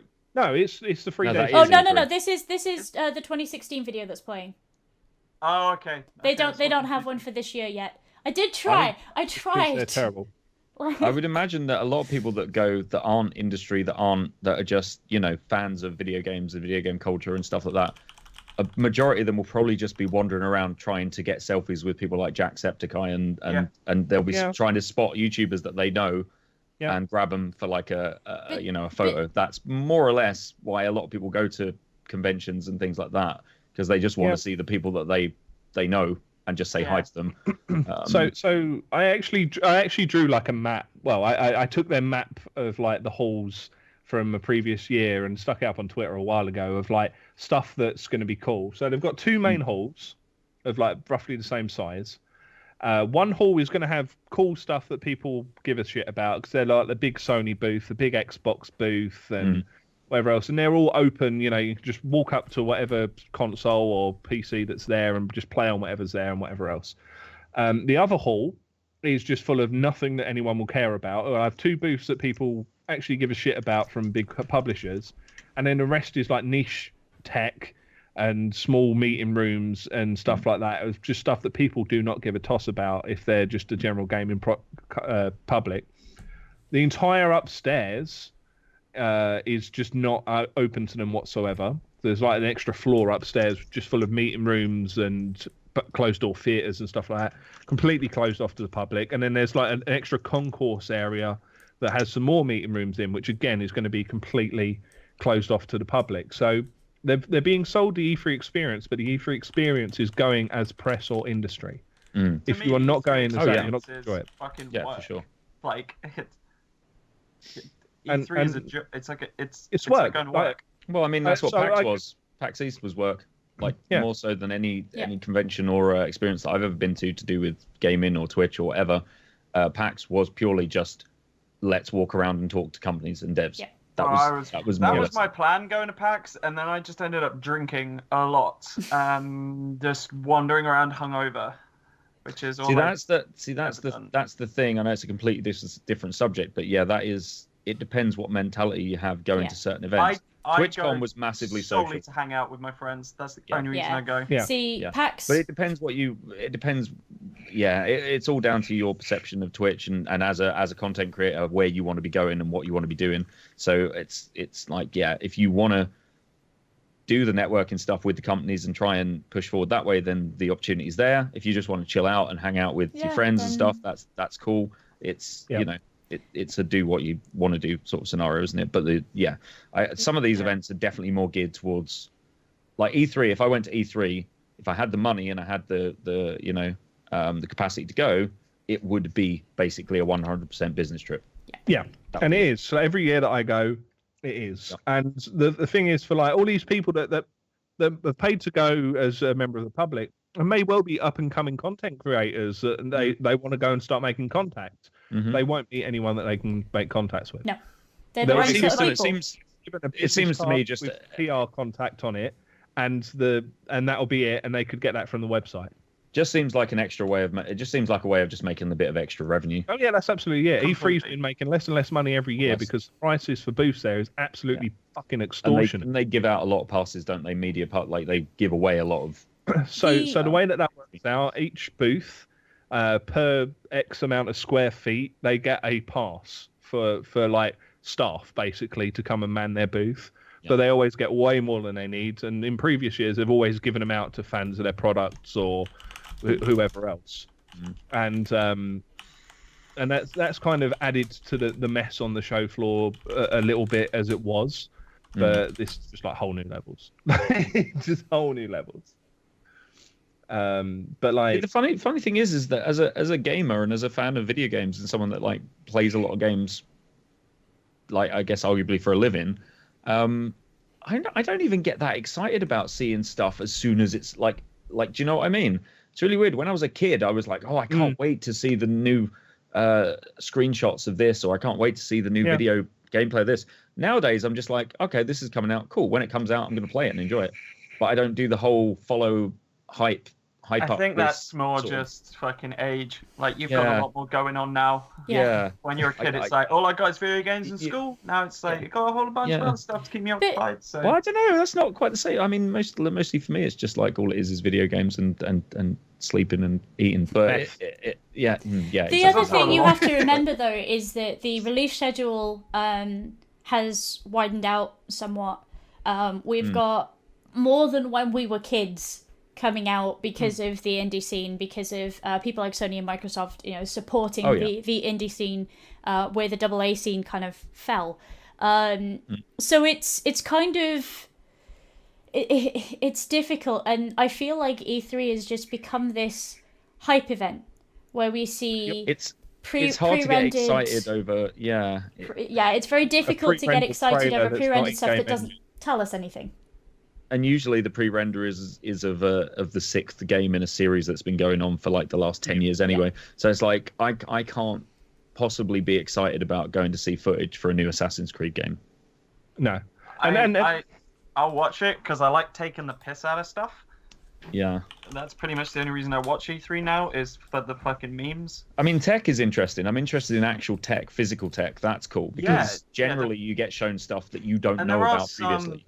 There are some developers and publishers out there that will do E3 every once in a while, so you know if they're coming, they're announcing something, like Bethesda with Fallout. But you know that something's going to happen if they turn up. But your Xbox, your PlayStation, your EA, it's just going to be, hey, look, sports. Yep. So... yeah, and then the thing with E3, right, is all of the big stuff is going to be streamed out from whatever stage and from whatever conference and whatever else. You're going to see it from at home. All of the stuff that's not done there is in these locked away rooms that only press and industry get access to. So there is literally no benefit for people to go to E3 who aren't going to those extra behind closed doors things. They're not seeing anything more than any of you three guys are going to see from sitting at home and watching it on Twitch. Like literally nothing. And that's the madness. The main benefit, I think, for the main people that benefit from these shows are the bigger YouTubers that go, they do their blogs, they do their footage, they get all that stuff, they do their interviews and things, and then that goes on their YouTube and they get all their good views because it's here's the content, here's what I saw, here's what we're excited about, da da da da. And also, you know, YouTube channels that do like tech and do, you know, gaming news and stuff like that. The content's just for those guys really, and all they're then really doing is just feeding it on to us, to their communities, and you're going to see that info come out anyway through websites and stuff. So it's just and now all of those guys are going to qualify for media passes anyway. Yeah. So if they're of any sort of reasonable size, they're going to qualify for that to be able to, you know, distribute it down into their communities, and that's kind of my point, I suppose. Really, is like, so we've got an extra 15,000 people that are going to be very potentially, and yes, this is me going to be pessimistic and angry old man, right? But like, they're very possibly going to be restricting and preventing me from doing my job as a content creator whilst I'm there. Now, what is the more important thing for all of those people that are presenting their new stuff at E3? Is it for me to distribute it out to my community and user base of however large, or is it going to be those individuals who are going to tell their 5 friends about this thing that they saw at E3, which has got the better reach and the more valuable reach to these developers and these creators and whatever else? Who knows, man? Who knows? I think you're going to see a substantial drop off of people going next year. And I'm seeing it's another convention to go to, and they're like, "Oh, I get to go to E3." People have probably got it in their heads. They're going to get to sit in the crowd and clap whenever Xbox say, "Hey, look, Netflix." So next year, man, it's going to drop off. My favourite part of PAX was seeing the 5 people at the Beam stand. Oh, did I just say that? Sorry. Anyway. My favourite bit of PAX. Sorry. It's the Beam representative badgering me to join. Sorry. Let's not. Let's. Oh dear. Sorry. Should we? But he's not wrong. Anyway, Ubisoft have got a really disappointing lineup for E3 this year, in my opinion. Anyway, I yawned so hard I nearly fractured my jaw. Well, sorry. Ubisoft, continuing in their tradition of bringing fuck all to E3, are bringing some fantastic, exciting releases to their press conference. They're bringing the second one in the line of the card game that no one played. What? Ubisoft has a card game? Car. Oh, card game. Right. Brum brum! Yeah, that's why I got excited. I was like, I like card games. The Crew 2, because the Crew 1 wasn't dismal enough an experience that they tried to shoehorn their typical fucking open up the area by touching a mast. Is that why you like the Crew? Am I going to be the only person that actually likes? I actually love the Crew as a multiplayer game where you not for the actual races and things like that. We played the Crew on stream about 3-4 months ago, and we had a bunch of us, and we just literally went from one coast to the other, and using the screenshot mode, which is fantastic, and just like dicked around. It was great fun. I don't know. If you can pick it up on sale, I wouldn't have paid like £40 for it, but I think I picked it up for like about £5 or something. I think I got it for free and felt ripped off. With that game's DLC model, it should have been free to play. I think that's the thing that turned me off it. I have a problem. The problem that I have with the crew is that it was tarnished for me as it came out because I was working a game, and the day it came out, a load of the servers went down. So we had people bringing the game back in and threatening staff because, well, the game don't work, I want a refund. I was like, well, no. That's classic Ubisoft servers, isn't it? You have to. It has to be online. The servers are down. Oh. Or you'd sell the game to somebody and you go, okay, you have to be online. No, I don't. It's a car game. Yeah. And it's yeah. So I kind of I feel like I've always given the game a bad rap from the start, but I've never understood the appeal. As far as the other games go, Assassin's Creed, as somebody rightly pointed out in chat, it's had more than 5 minutes dev time, so it might be okay. Huh. Yeah, that extra 5 minutes really turn it into a revolutionary game. Like the settings Egypt, right? Yes. For Assassin's See, that's cool. I'm probably going to play it because I've been screaming for ages that they need to go further fucking back. Like, stop this stupid, horrible Renaissance era bullshit. We don't care. Go back to stuff. Assassin's Creed 2, best by Assassin's going Creed. further back, do you mean go back to Assassin's Creed 2 when the series was still good? Assassin's Creed 2, hands down, in my opinion, best game of the series. But Egypt done well. I think 4 was the best. Black Flag was the best for me. Because it was the least Assassin's Creed game. Black Flag was actually really good, but then I don't think Black Flag needed to be an Assassin's Creed game. It could have just been a nice pirate RPG game. It lended itself better to not being part of the series. Why does it even need to be Assassin's? Why can't we just have Pirates, the game? Just like, you know. Yeah, the reason I like it as well is because it's the only time I can actually think of the Ubisoft team for Assassin's Creed actually listening, because they made 3 and there was naval combat in 3. And was like, 3 shit, but this is cool. And they were like, all right, we're just going to make a whole game around that then. Yeah. And that's what they did. And then they were like, oh, this sold really well. Everyone loved it. Cool. Let's put our next one in landlocked Paris. Yeah. It's... The other one, of course, is Far Cry 5. And I'm a little bit worried because as much as I enjoyed Far Cry 3, and I did, Far Cry 4 and Far Cry Primal were kind of not things that we asked for. Primal. Let's take the Far Cry series and remove the story element by making everyone speak in a bizarre tribal I don't know. Primal had so much potential. I think it was a great idea. But Far Cry 5, let's continue to please the board of directors. I liked 4 more than 3 as well. I'm just going to say. Oh, really? My issue is just with... the characters. Take some of your studio money and just make a different fucking game for once. Yeah. Like, I know they make a bunch. I know they publish a bunch. I know they do make different titles, but you know what I mean? It's just like, stop. I know it's from a business perspective. They know that people are going to continue to buy into their franchises. Yeah. So it makes sense to just keep hashing out the same fucking game over and over again. But from a creative point of view, it's like, make something different. You say that, right? Think about Blood Dragon for just a second, right? Yeah. They took what Far Cry was and they went, here's Blood Dragon, which is still Far Cry, but super out there and different. And every part of me went, yes, this is what I want now from the Far Cry series, is I want these differing experiences built on the same kind of model. And unfortunately, as Floppy says, Far Cry Primal had some really great promise. Like, it really could have been wonderful. But they absolutely screwed it up on a mechanical level. They absolutely screwed it up on a narrative level. And it was just a rehashed map. That's just sad. Like... I like Far Cry again when I don't have to climb up fucking towers to just for the sake of climbing a tower. Yeah. But that's every Ubisoft game. Every Ubisoft game must have towers. I'm bamboozled that For Honor didn't. Like, climb the tower, open up the map, show the things. For Honor's like just a fighting game. It's yeah, I know, but I'm still surprised they didn't manage to shoehorn towers in there somehow. Hey, get your buffs by climbing up some like the fucking Eiffel Tower that's here for no reason, you know? No, it's like Because we spent a lot of time mapping the asset. It's very sad that we're even just the crew, seeing. even the crew. Yeah, even the crew had it. It is a tried and tested, like Ubisoft mechanic. Here's you have to discover these things on the map before you can discover all the other things on your map. It's just a way of dragging the game out, but it's not an intuitive or entertaining way of making it last longer.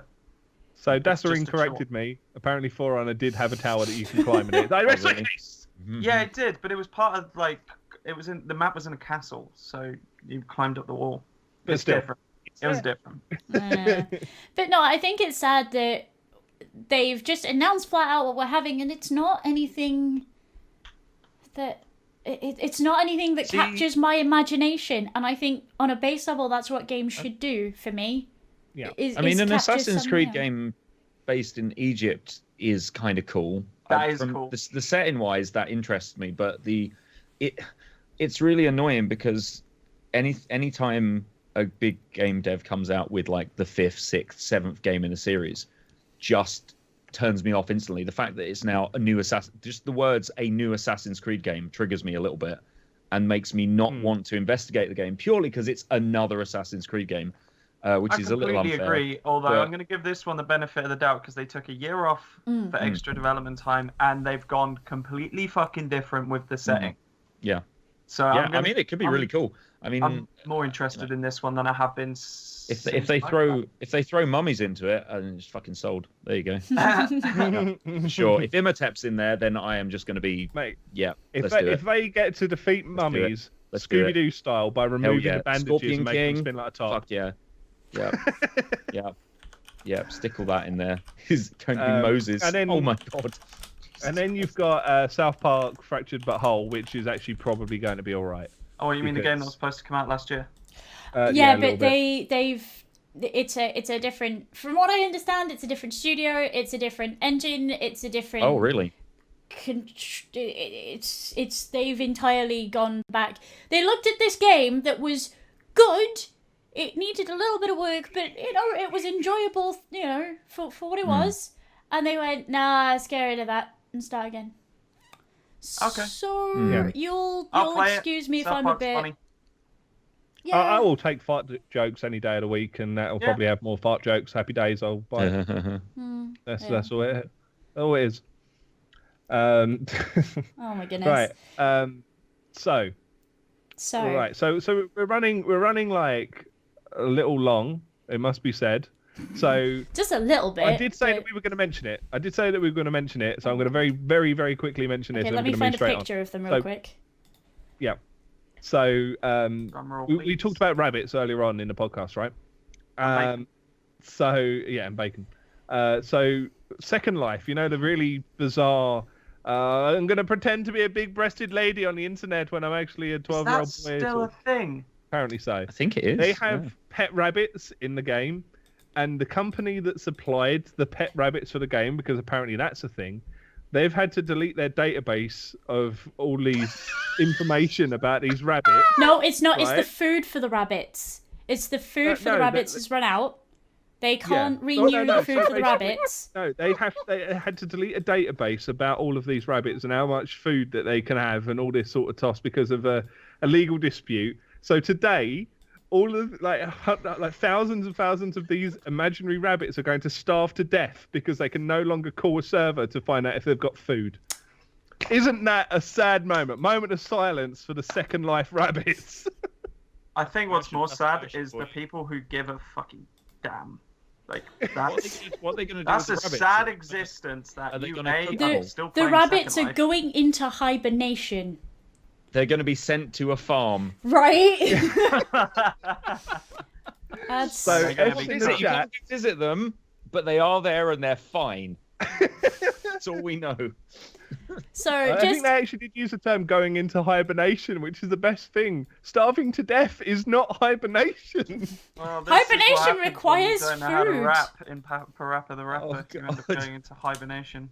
That's fucking. Well, maybe that's it. Maybe that's it. So I just wanted to make sure we mentioned that because I think out of every story that we've discussed here, the pros and cons, that's the best thing. Also, how fucking freakish do those rabbits look? They look There's one of they them, look one of the horrible. white ones. Oh, It's do you want the eyes. white There's one? the pink one on the left that doesn't have eyes. He just Yeah. has. I know, it's gouged out. That There was we the go. first There's one the white to come one. to the starvation. The pink one looks like a licorice So also. hungry. So That's anyway, horrendous. let's move on from fucking terrifying Okay, rabbits. so Um, so we kind we're of gonna. we kind of before we have like a deep dive discussion, because I do want to have a deep dive discussion with these guys because they've got really great opinions on things. I just wanted to really quickly ask everybody for a game recommendation for this week. And everybody's just kind of everybody's had a little think about it this morning. And who wants to go first? Because I guess I should go last. Who wants to go first with their game recommendation for this week and talk about it? Just a little bit. I'll buy it. You want to go? I am still playing Persona 5 because it's the game that keeps on giving. And then when you think it's finished giving, it keeps giving, and then keeps giving, and then carries on for another 55 hours after that. I'm That's at not my ex-girlfriend. I'm nearly in triple-digit hours on this game, and there's not really that much scope for side questing. It's all kind of somewhat linear with different bits that you can do within set time frames, but it's still somewhat linear, right? I'm nearly in triple-digit playtime on my first playthrough. That's mental. And it's beautiful and it's stylishly mad. It's just the most stylish game that I've seen in a very, very, very, very long time. And just really enjoyable. The storyline's fantastic. It has its quirks and slight niggles, but it's a very, very small downside to an otherwise absolute masterpiece of a game. Yeah, that's me done. Neat. Okay. Very cool. Floppy? I'll go. Yeah, I'll go. Okay. I've just non-stop played Elder Scrolls Online. This is the Hear me bit out, where we right? all Hear me out. laugh. Hear me out.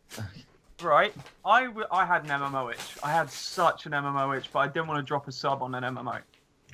I know that Final Fantasy and Elder Scrolls both have big expansions coming out this year, but Final Fantasy requires over 100 hours of story played to access the expansion, whereas Elder Scrolls won't. So I was like, all right, jump back into Elder Scrolls. I've already got it and there's no sub. And then it's like a complete different game to launch. It's actually great now. It's really good. Is it? Yeah, it's really because I bought it on launch. I'm not going to lie. So did I. Because I'm a And I big hated Elder Scrolls fan. Love everything from Morrowind was the first game that I played. So Morrowind through to Skyrim. Loved those 3 games. And I thought, great, it's going to be multiplayer Oblivion / Skyrim, and it wasn't. That's where you went wrong. You looked at it like an Elder Scrolls game. But go into it thinking it's just an MMO. But if you go at the very beginning going into it as an MMO, it didn't get 101 MMO mechanics correct. No. On launch, no. It's absolutely terrible. didn't. If I they remember if they queuing. fix those things, then I might look into it. I was again. in the alpha and the beta, and it was good. It was very limited, and I was giving it the benefit of the doubt because it was still rapidly in development. And then on launch, it came out, and I was like, oh, it's basically beta. They haven't actually done anything. It played like a single player game to me because when you shared quests with people, you were in your own instance and you weren't in a group or party instance. So if you killed the guy for the quest, your mates are still looking at that guy going, well, hang on, he's still there. So it works similar to the way Guild Wars 2 did in that when you do your main story quest, that's solo. Right. But you can fuck that off. You don't. I remember playing the everyone else is beta, and we all had to put out fires, and there were queues next to these fires, and you had to queue for half an hour and move up the queue to be able to put the fire out. Because it wasn't a shared thing. It's That's all. It's great now. It works. If they fix that, then I might have another look. It works really good. If you own it, then you don't need to you just log in and go. Yeah, I subbed bought like I paid like £50 for it or something. Yeah, yeah. So I played it's it a really bit more good. recently, and I must say it's like an Elder Scrolls game where they've inserted all of the joy of headbutting a knife whilst playing the game with controls that are like you've replaced your hands with a cock. That's literally Behave the yourself. entire experience for me. That's the only way Floppy knows how to play games. Dick fingers. Jimmy Cock Hands. Yeah. Yeah, Dick Fingers McGee. Yep. I think you'll find it's Jimmy125 underscore 125 underscore 69 again. Yeah. He loves the Elder Scrolls. No, I went back into it with no expectations. I was like, if it sucks, it sucks. It's fine. It's on my PC and it's costing me nothing. Yeah, exactly. If you're not paying for that's And I always was been my like, issue. Okay, I'm having some fun. I rolled a complete different class to what I played before and was enjoying it a lot more. And then everyone from the stream just started joining, and now it's good fun. We're all playing the hell out of it, and the expansion is Morrowind, which is fucking great. Yeah, I'm enjoying it, man. There's nothing else to play at the moment that I'm interested in, which is kind of why I went to it. There's no releases I care about. Yeah, I played it 6 months ago-ish, and I still thought it was. It wasn't as bad as the beta, but I still think it was very far away from an enjoyable game. But that's personal taste, I guess. You know. I think the thing is, playing it with the group completely changes your experience. I'm sure it's a different experience. Oh, I wouldn't want to go into an MMO as a singular. If you go into it solo like game. expecting the next installment of Skyrim, No. You know. No. Although on that kind of note, something that me and a few of my friends that I went to uni with have been wanting for the longest time is just a co-op Skyrim. No, like 4-player. Yes. Yes. I just want to be able to share quests and do quest lines with other people in one closed game. Instance. Someone who collectively has more hours in Skyrim than all of you put together. I'm just short of 4,000 hours. No. Hey, though. Like Elder Scrolls is built around being this beautifully crafted, immersive single-player experience where you forget the day of the week, and if you have your buddy in there who is also the Dragonborn, immersion is dead in the game. Yeah, but who says he has to be the Dragonborn? Yeah. All right, so you're not special. No, I don't mean you. I don't just mean a bloke running around a fucking snowy mountain. You might have somebody who's a really good hunter, and they shout dragon, and the Dragonborn in your party goes, "Oh fuck, right, Like, I'd love to play Skyrim with when I say multiplayer Skyrim, I don't mean the game of Skyrim multiplayer. I mean a co-op Elder Scrolls game. Yeah, I don't mean give me Skyrim again. I don't see it working because you would to make it work, you would either have to have two people who are the protagonist and the hero, which will kill your immersion, or you have, and what a lot of people say, the hero and then like a companion character. Now I don't know if you guys ever actually played Fable 3's co-op, but that never works. Fable 3. Because no one wants to be the fucking lackey. Everyone wants to be the hero. Let me break this down for a second, right? Okay. Yeah, So you're using Fable 3 as an example of a game ever? Well, my main argument with that whole sort of no one wants to be the lackey or whatever is that Skyrim has about 15 hours of core gameplay if you want to do the quest line, the main story of the game. It takes about... You got 15 out of the main quest? Something like that, but whatever. But that's the only bit of the game that really matters when you take into account you're the Dragonborn. The rest of it is just randomly wandering around the fucking map doing side quests and shit, which don't really matter. It doesn't really matter who you are. You're just... And most of Skyrim is building your character and your class and your skills and things like that. So if you were co-oping it with 2 or 3 other people, you could choose to all be different types of characters which would benefit each other's skill sets, etc. I think it would be a lot of fun. I don't see it working. I mean, the way you could do it is if you had a four-way co-op and like Borderlands, basically. But also by your logic, D&D doesn't work because you're 4 characters, and because there's 4 characters as part of the adventuring band that are all heroes, the immersion's ruined. Don't get me wrong, there's a time and place for co-op. I love it. Divinity Original Sin, which Josh mentioned earlier, is a perfect example of how it, like, when it works great. But just Elder Scrolls, the reason it's so fucking successful is because it works, and I think completely changing it up like that will just ruin it.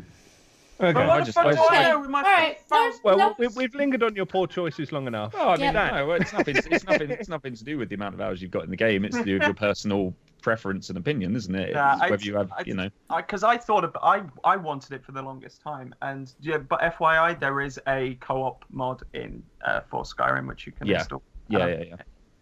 See, I wouldn't It's want janky, but it works. I just want to wander about in the game map with a few other people having fun. That's Why do more or you less not it. just play D&D then? I do. Oh, yeah, no, okay. Well, there you go. Sorted! Yeah, not a problem. All right, let's move on Sometimes now I that don't my use error my has been brain that much. discovered. Right, so, CMDRHughMan, what do you recommend to chat this week? A game that I got a couple of weeks ago on launch and I've only played it on stream a couple of times, and I'm about 11 hours in, and that's Prey. When it was announced, I kind of was a bit dubious, and I didn't really watch a lot of the gameplay of it. I don't follow the hype building behind a game release, to be honest. So I waited until it came out. I bought it. I played it, and it's really, really good. It was a lot better than I was expecting. The story draws you in. The characters are really well written. The script is kind of good. The graphics are great. It's a really nice mix of different game mechanics, different gameplay styles. It's not just a shooter. It's not just a RPG.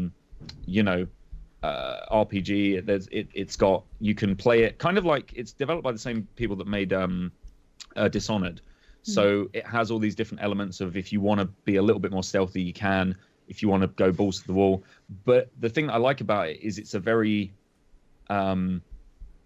balanced game experience. So there's lots of cool stuff in it, and it all works really well. And it kind of balances those kind of jump scare moments, with running out of ammo, you run out of resources. It's got a really nice crafting system in that you can find ammo and things like that, but you have recycling and crafting. So you pick up loads of crap as you go around, and when you get to a point where you have a recycling machine, you can recycle it into materials, and then those materials you can craft into med kits and ammo for your weapons and things like that. And I've been playing it on normal mode, and I'm still kind of barely getting through it by the skin of my teeth, which is kind of cool. How many inanimate objects have you been terrified of that aren't actually evil? But the thing is, it's one of these games that I just went into it expecting it just to be another FPS adventure game campaign. Yeah, it'll probably take about 10 hours to play or whatever. It'll be blah blah blah. I'm sure it'll be cool, but it really surprised me. It's one of the better games that I've played this year. I think I feel like they didn't when they did their initial sort of marketing for it, they didn't sell the stuff that makes that game brilliant. No. They sold it as just like this is Bethesda's version of Dead Space action when shooter. actually Why it's is that? completely not. There's a lot of it's a lot tenser than you might think. It's not just a run through the game shooting aliens with your guns and stuff. There's a lot of, oh shit, where have I got to go now? I've got to get a key card. Oh, I've got to log into that computer and find out where this character is. Oh, they're dead. They're in this place. Now I've got to find my way back through there. And the space station it's totally non-linear as well, which is fantastic. The station that you're on it's all interconnected, and you open up all these routes between the different areas, and you can go backwards and forwards whenever you want to the different areas. So if you want to trek back to your office to use the recycling machine and to generate, make more ammo, you have to trek all the way back through to get to there, or do you carry going on but there might be an enemy that you can't quite get through because you don't have the fucking ammo for it, or do you try and get around the enemy and get to the next bit, or it actually makes you kind of like, you have to stop and think about what you're doing, which is really nice. I just really dig the self-imposed tension, because it's not that the game is scary. It's the game could be scary, and you're not sure when it's going to be scary, so you assume everything's scary. What I like about it is that you genuinely have to think out the amount of times I've died in this game, and you genuinely have to think out and also the skill tree is fantastic. Yeah. You look at it to start with, and you think, oh, okay, it's there's the engineering, there's offensive, there's stuff for first aid, there's stuff for this, whatever. So I can put my neuro mods into hacking 1, hacking 2, this, and you're like, okay, fine. But then a little bit further into the game, not to do spoilers, you unlock another 3 different skill trees on a completely different skill set level with the psionic abilities. And it's like, well, shit, now I have to really think about what I want to put my points into. It's not one of those skill tree games where you eventually will get all the points and you can max out everything, and by the end of the game you're just Super Balling Mega Man with all these fucking skills. You really have to think of where you want to put those neuromod points and go, oh, do I want to put it into this ability that lets me, send a psionic wave and push things back, or do I want extra ammo, or do I want to be able to craft stuff quicker? Or it's really good. And I can definitely see it having replayability as well. Yeah. When I finally get through the freaking game, because I'm still like nowhere near finishing it. But yeah, I really, really recommend it. If you like kind of any kind of adventure RPG-esque, it's not really. I don't really want to call it an RPG because it is a campaign game. It's not sandboxy, but yeah, anything like that, first-person suspense with it's fairly difficult. If you want a challenging game, then yeah, I'd recommend it massively. It's very good, very good. Sweet. And it comes back to Ms. Pip. We've talked a little bit about adventure games, like old school adventure games, so I'm kind of excited to bring you guys this, and it's on sale at the moment because it's a Devolver game. Stories Untold. I have just finished Stories Untold on stream, and I adored every single second of it. I was sad, I was scared, I was excited, I was more scared. Just marvellous. Absolutely marvellous game. It goes under the guise of, there are 4 sort of separate text adventure / puzzle games.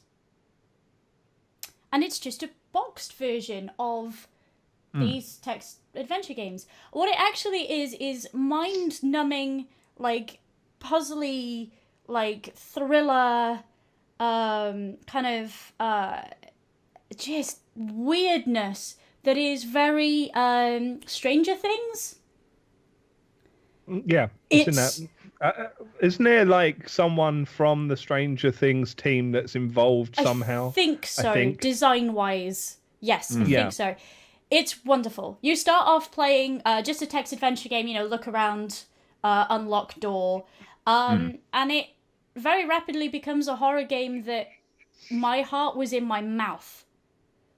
Like, actually in my mouth. It is wonderful. It is, as I say, it's under the guise of this, of just a really straightforward game. It's not straightforward in any way. It has sort of real-world connotations that will keep you thinking even after you've turned off the game, and it is less than £6 right now. I'm just having a look at it on Steam. It's there like fumbling for the wallet. I'll kind of preface this with it is quite short. I finished it in about 5 or so hours. It is short. Okay, so it's just like. Well, I mean, for a £5, but it's close to my £1 an hour. Yep, there you go. Absolutely, it's worth it wholeheartedly. I got very frightened at a couple of points in time, and I was kind of like I don't want to play this. I don't want to play this anymore. Oh my god, it's very scary. But the hook of the game keeps you playing, and the fact that the game sells itself as 4 adventures, 1 nightmare, something like that. So you are aware that there is some kind of connection, and trying to work out that connection and looking at all the details is just it's a wonderful experience. Like, it really, really is. If you're into narrative experiences, if you're into puzzles, if you're into thrillers, like, this is it. It's wonderful, and it's on sale. There you go. You were watching a Let's Play and you were scared, first episode, right? Oh, yes. First episode is a demo that you can play for free. Yeah. Go and play that. Make up your mind. Buy it. And even as a standalone, it's about 1 hour and 20 per episode, I'm guessing, if it's 4 or 5. The last one is slightly longer, and the first one is slightly shorter. Oh, that's fine though for £6. It's Devolver Digital. I'm always happy to buy stuff. You can't go wrong, really, can you, with Devolver? No, I haven't played a bad game from them. Except for there's a flipping shooter they just released. Strafe. Strafe. Yeah, that game was incredible, but it made me so motion sick. Oh. I got it and I was like 2 hours in and I was like, I'm about to vomit. but it sucks because I'm having so much fun. Yeah, in a similar vein, this there are lots of flashing lights and No, it's not lights. It was lots the movement of it was so quick. But this has got like lots of flashy lights, lots of like alarm noises and things like that. So if you guys are not good with that kind of thing, blah blah. But this has got excellent pacing, excellent storytelling. The puzzles, some of the puzzles are genuinely like what? But when you work it out, they make sense in context. So yeah, it's good. It's really good. And if you're a fan of narrative bits and pieces, like definitely pick that up this week. Sounds good. Cool. I'm definitely going to check that out. I might play it tomorrow. So yeah, that's my recommendation for this week. Should we talk about What something? a sensible recommendation. Should we talk about something a bit naughty? Oh. Should we talk about something naughty? So we've just talked about Prey, and I'm going to come back to the trailer for Prey because was it IGN gave Prey a 4 out of 10? Oh, did they not? Did they not pay them? Oh shit! That's why it was Alien Isolation. I mean, sorry. I mean, I'm speculating. I kind of want to ask you guys a little bit about when you read game reviews. How do you guys gauge your review scores? Are review scores something that you guys look for? Do you not bother? Do they not work? Because there's been a lot of discussion about Metacritic and about review scores this week because Prey got a 4 out of 10, which took its Metacritic way down. We're talking in a similar vein as Jim Sterling giving the new Zelda a 7 out of 10, which is fair enough, and that knocking the Metacritic down, which made people very angry. 7's a good score. I think if you're going to be... The fact that people got angry about the Zelda thing and that people want to protect the Metacritic score shows that the system is flawed and doesn't work.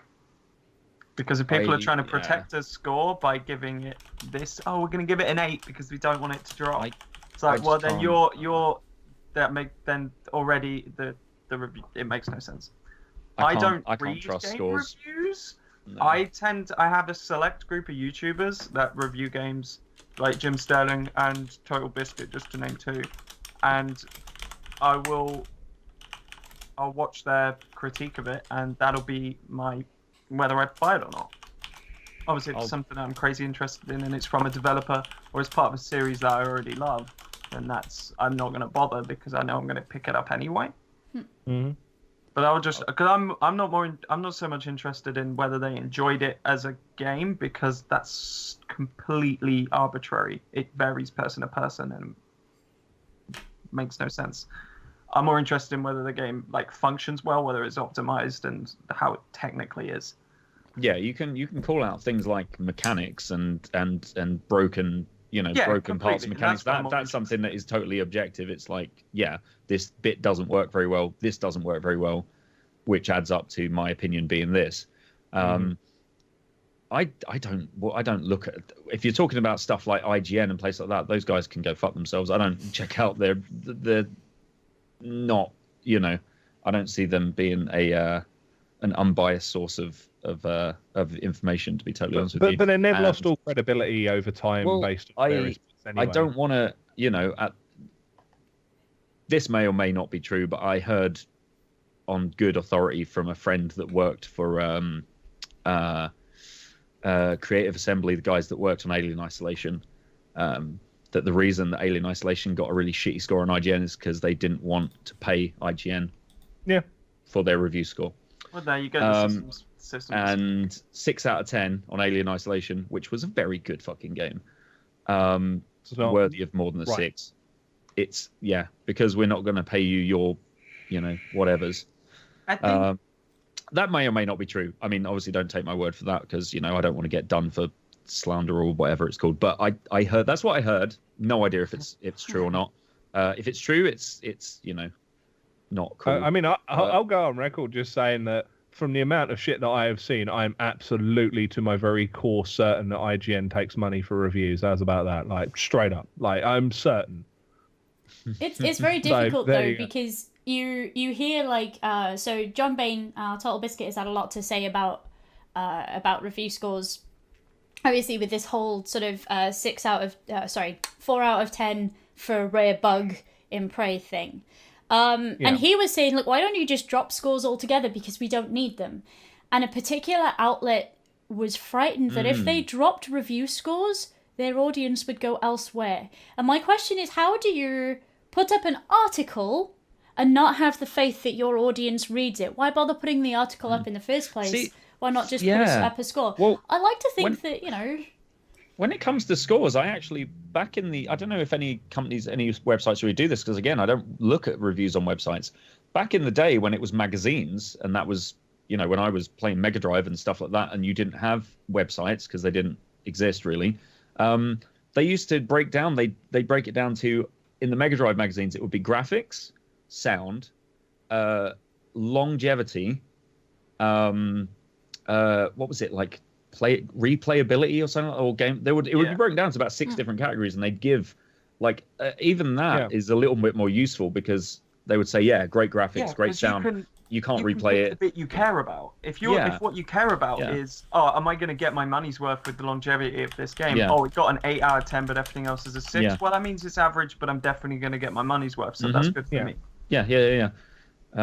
I actually think taking away that, because a lot of people don't seem to. How do you put a game's like rating something like a game on a scale of 1 to 10? Because 10 to me is a perfect score.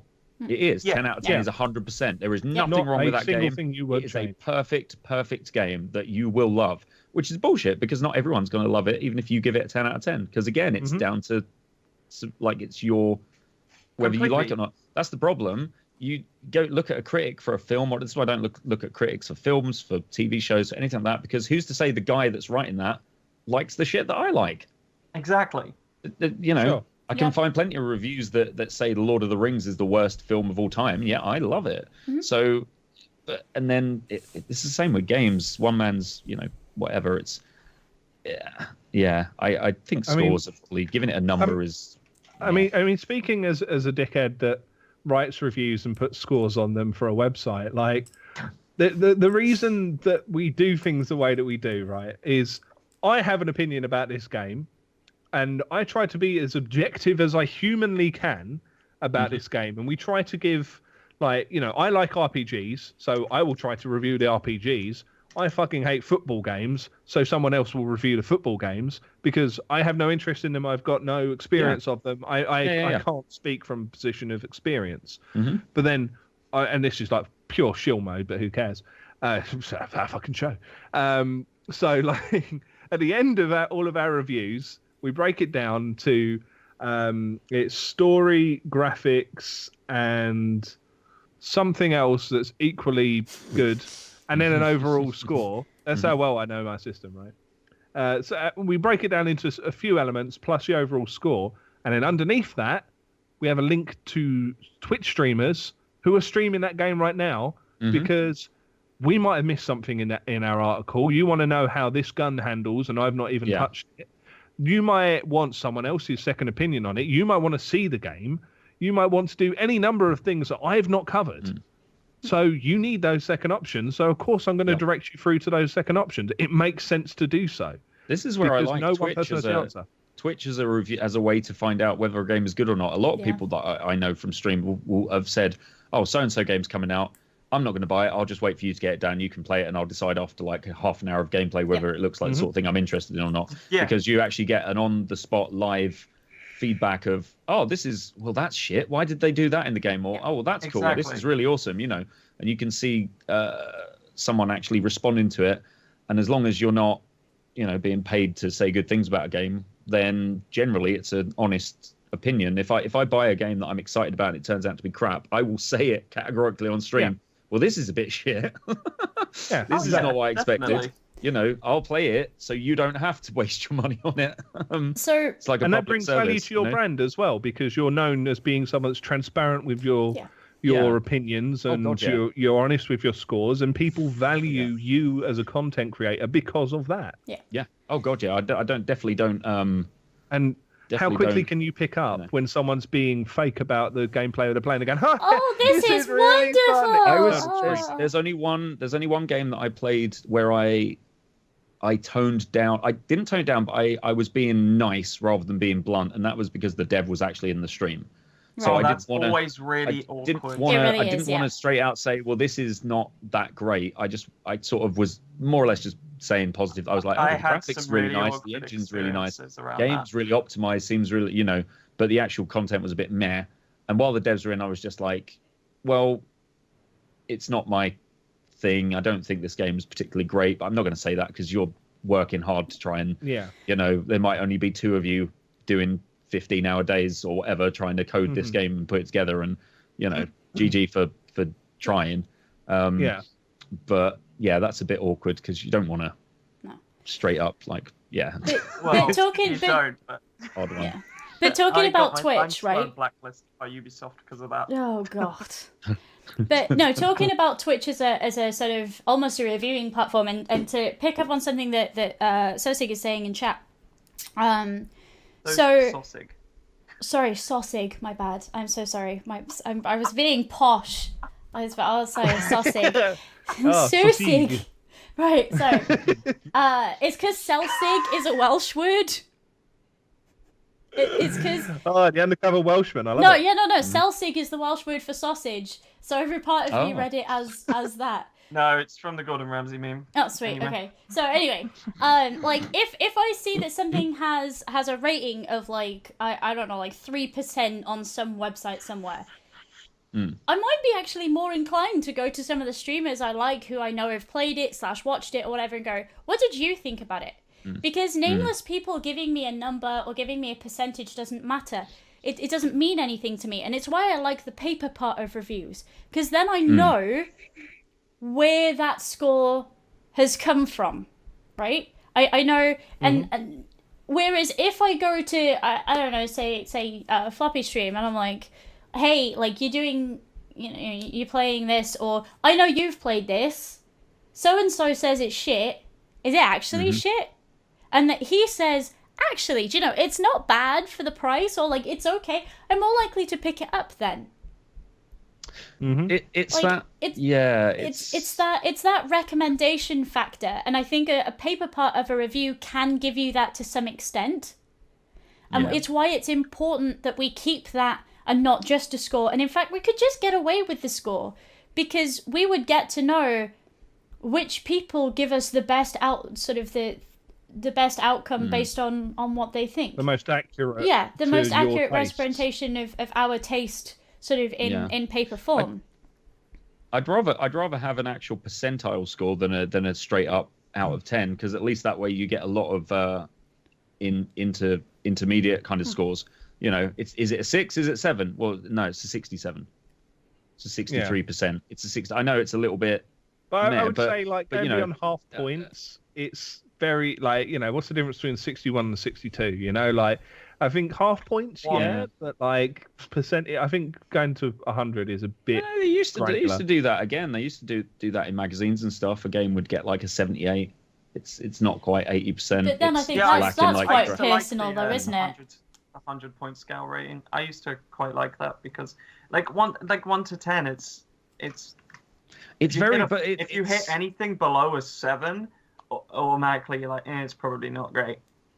But then that's not a fault of 1 to 10. That's a fault of the people who use the scale for 7 is shit and 10 is marvelous, but it only works half the time. Any game that's marginally okay is 8 out of 10 nowadays, whereas any game that's okay should be a 5. Yeah. Okay. Yeah, that's what I've always thought. 5 or 6 should be middle. playable. 5 is average. Yeah. 5 or 6 should be playable. Like it's okay. 7, 8 is a great game. 9 is a fantastic game. 10 is a must buy. 10 is Witcher 3. But like that, and I get viewed as being quite a harsh scorer as far as reviews are concerned, because I use the scale as it's supposed to be used. 5 is okay. 7 is a very damn good game. Yeah. It's not amazing, and it's not the best game I've ever played, and it's not you absolutely have to own this, but it's more than worth a look, and it's really got some value in there. And I will rate a game a 5, and I will still choose to buy a game that's 5 out of 10. Sorry, that leaning tank's just I thought I'd put it up and see if anybody noticed. What? 5 out of 10? But yeah, like that's how I operate. 5 like, out of 10 with welded tanks, by the way. You might get your video taken down. Yeah. Yeah. But like, it makes me fall out of line with a lot of other review scorers because most people only really operate at the far extremes of the scale. It's either 1 out of 10 or it's an 8. Like, there's never any in between scores. Like, to me, if I followed the same sites that gave ratings, I'd want a 10 or even a 9 to be fucking rare. Like Portal. Yeah, it should be. Yeah, your Portal, rare. your Half-Life, I'll say it, your Witcher 3 and your Elder Scrolls. Like when they drop, that should be, well, this is great. Everything else should be in between 5 and 8.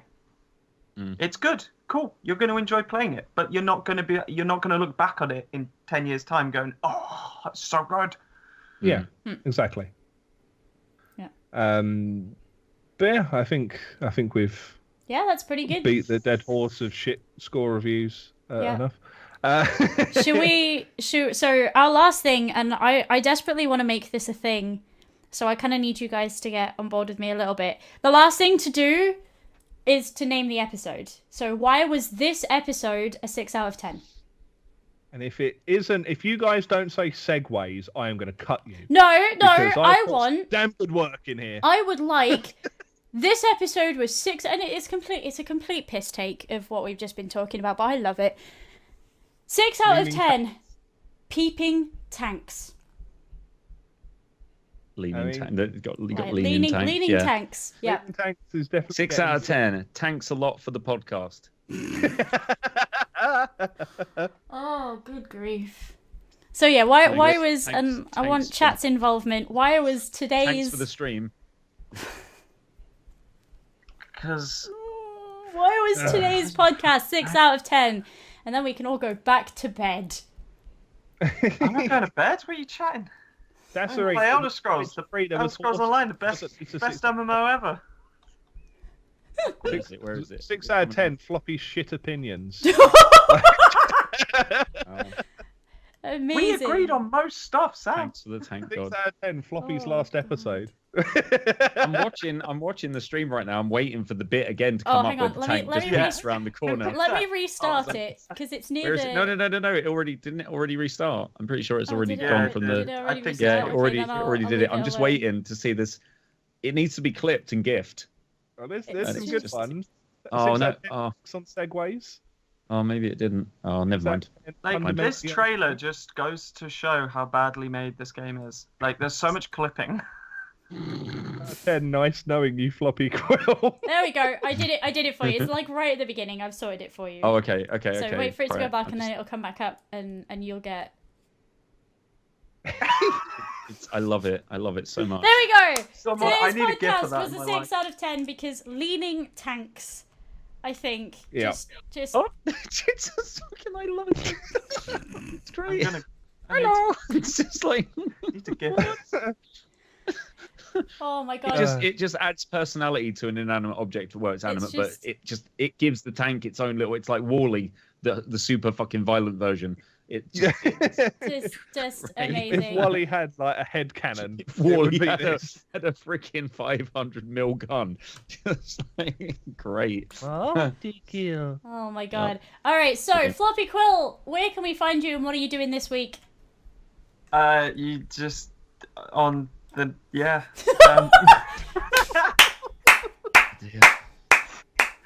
Thank God we're doing this live, huh? Jesus Christ. I don't know what I'm going to be playing. You can find me at twitch.tv/FloppyQuill, obviously. I don't know. I'm going to be doing a bit of Elder Scrolls. I'm not going to lie. I'm having fun messing around with everyone. I've just realised something sitting behind you. Is that a .355 epi? No, it's a casino. Oh, it looks like a dot, vaguely. It does look like a dot, but it's not. So it's a casino. Nice. Sorry. Yeah, I'm probably going to be playing a bit more Elder Scrolls and diving into some odd point and clicks. I want to do the one of the Indiana Jones. I can't remember which one. Not Fate of Atlantis, the other one. Last Crusade. Yes. That was the original. Yes. Last Crusade is classic. Perfect. Yeah, I like my odd point and clicks. We jump into them every now and then. They're just fun, chilled, like Sunday evening streams. Just sit there and have a beer. That's pretty much it. I'm kind of just going to wing it like I always do. I'd love to promise some drawings, but I'm not in the mood. Perfect. Look at my previous work. It's fine. Excellent news. Excellent news. CMDRHughMan, where can we find you and what are you up to this week? You can find me on my Twitch channel, funnily enough, which is my name. So yeah, I have just been accepted into the Twitch RP stuff. So I'm going to be doing a little bit of hopefully some GTA roleplay. Oh, what on State of Emergency? Yeah. Oh, I think so. awesome. Yeah. Well, I don't know if it's SOE. I'm not sure because I'm on the Twitch RP Discord and put in an application for the GTA thing. Got whitelisted on that, so I don't know what. That's not SOE. SOE is its own thing. No, I think it's probably just like 5M servers, but it's still cool though. Still fun. There's still streams on there like and stuff. So I'm going to be role playing the character of a aspiring musician and doing some busking on street corners and hopefully getting some gigs in some bars and things. Neat. But yeah, apart from that, I don't know. I'm maybe doing a little bit of Elite Dangerous RP as well. I'm kind of getting into the whole role play stuff at the moment. Ooh. So yeah, that's more or less what I'm going to be doing next week if I can get out of bed in time. Awesome. You need well, that's big if. But links to those guys in the chat, and they will be underneath the YouTube player. Doodly doo. If you listen to it audio only, tough tits. You'll have to learn how to spell it yourself. No, we'll put them somewhere. I don't know where yet, but I'll put them somewhere. I'll add it to my list. As well as finishing my Nidalee cosplay and driving to London and all the other. Excellent news. All right, thank you so much, guys. Thank you so much, guys, for joining us. That was good. I enjoyed that. Thank you so much for all the opinions and all the giggles and things. Much appreciated. Good fun. Yep. Cool. We'll be back with two. Probably. We'll try and get guests as nice as you two. We'll try. It's gonna be difficult. I feel. Yeah, difficult. Dan, we'll try and get guests as nice as you. Well, oh, wow. Yeah. Well, I mean, I'm always about. If you want us back again, I'm more than happy. Oh, you sweetheart. But All right. Thank you so much. We'll be back. Next Saturday at 5 p.m. live on the Twitch channels. British Standard Time. Yes, British Standard Time. But the fun doesn't stop because Secret Super Surprise top memes. We're bringing back our community night that we haven't done in like 5 ever, and that's going to be immediately following this. Mm-hmm. So I'm keep going out for sushi, so enjoy. Well, nice. This fucking part-timer. Jesus gods. I have fucking plans which I've pushed right back for you guys. Don't. Oh my god. Oh my I gotta god. get back. Anyway, don't go hang Yep. around, and there will be more memes to come in the form of a community night that you're going to watch with your eyes and possibly Play with your fingers. Use, Good job. Use your seeing eyes. Okay. Good job. Yeah. Good job. All right. So have a great one, you guys. Thank you for joining us, and hopefully we'll see you again next week. Have a good one. Bye. Thank you guys. Have a good one. Much love. Bye.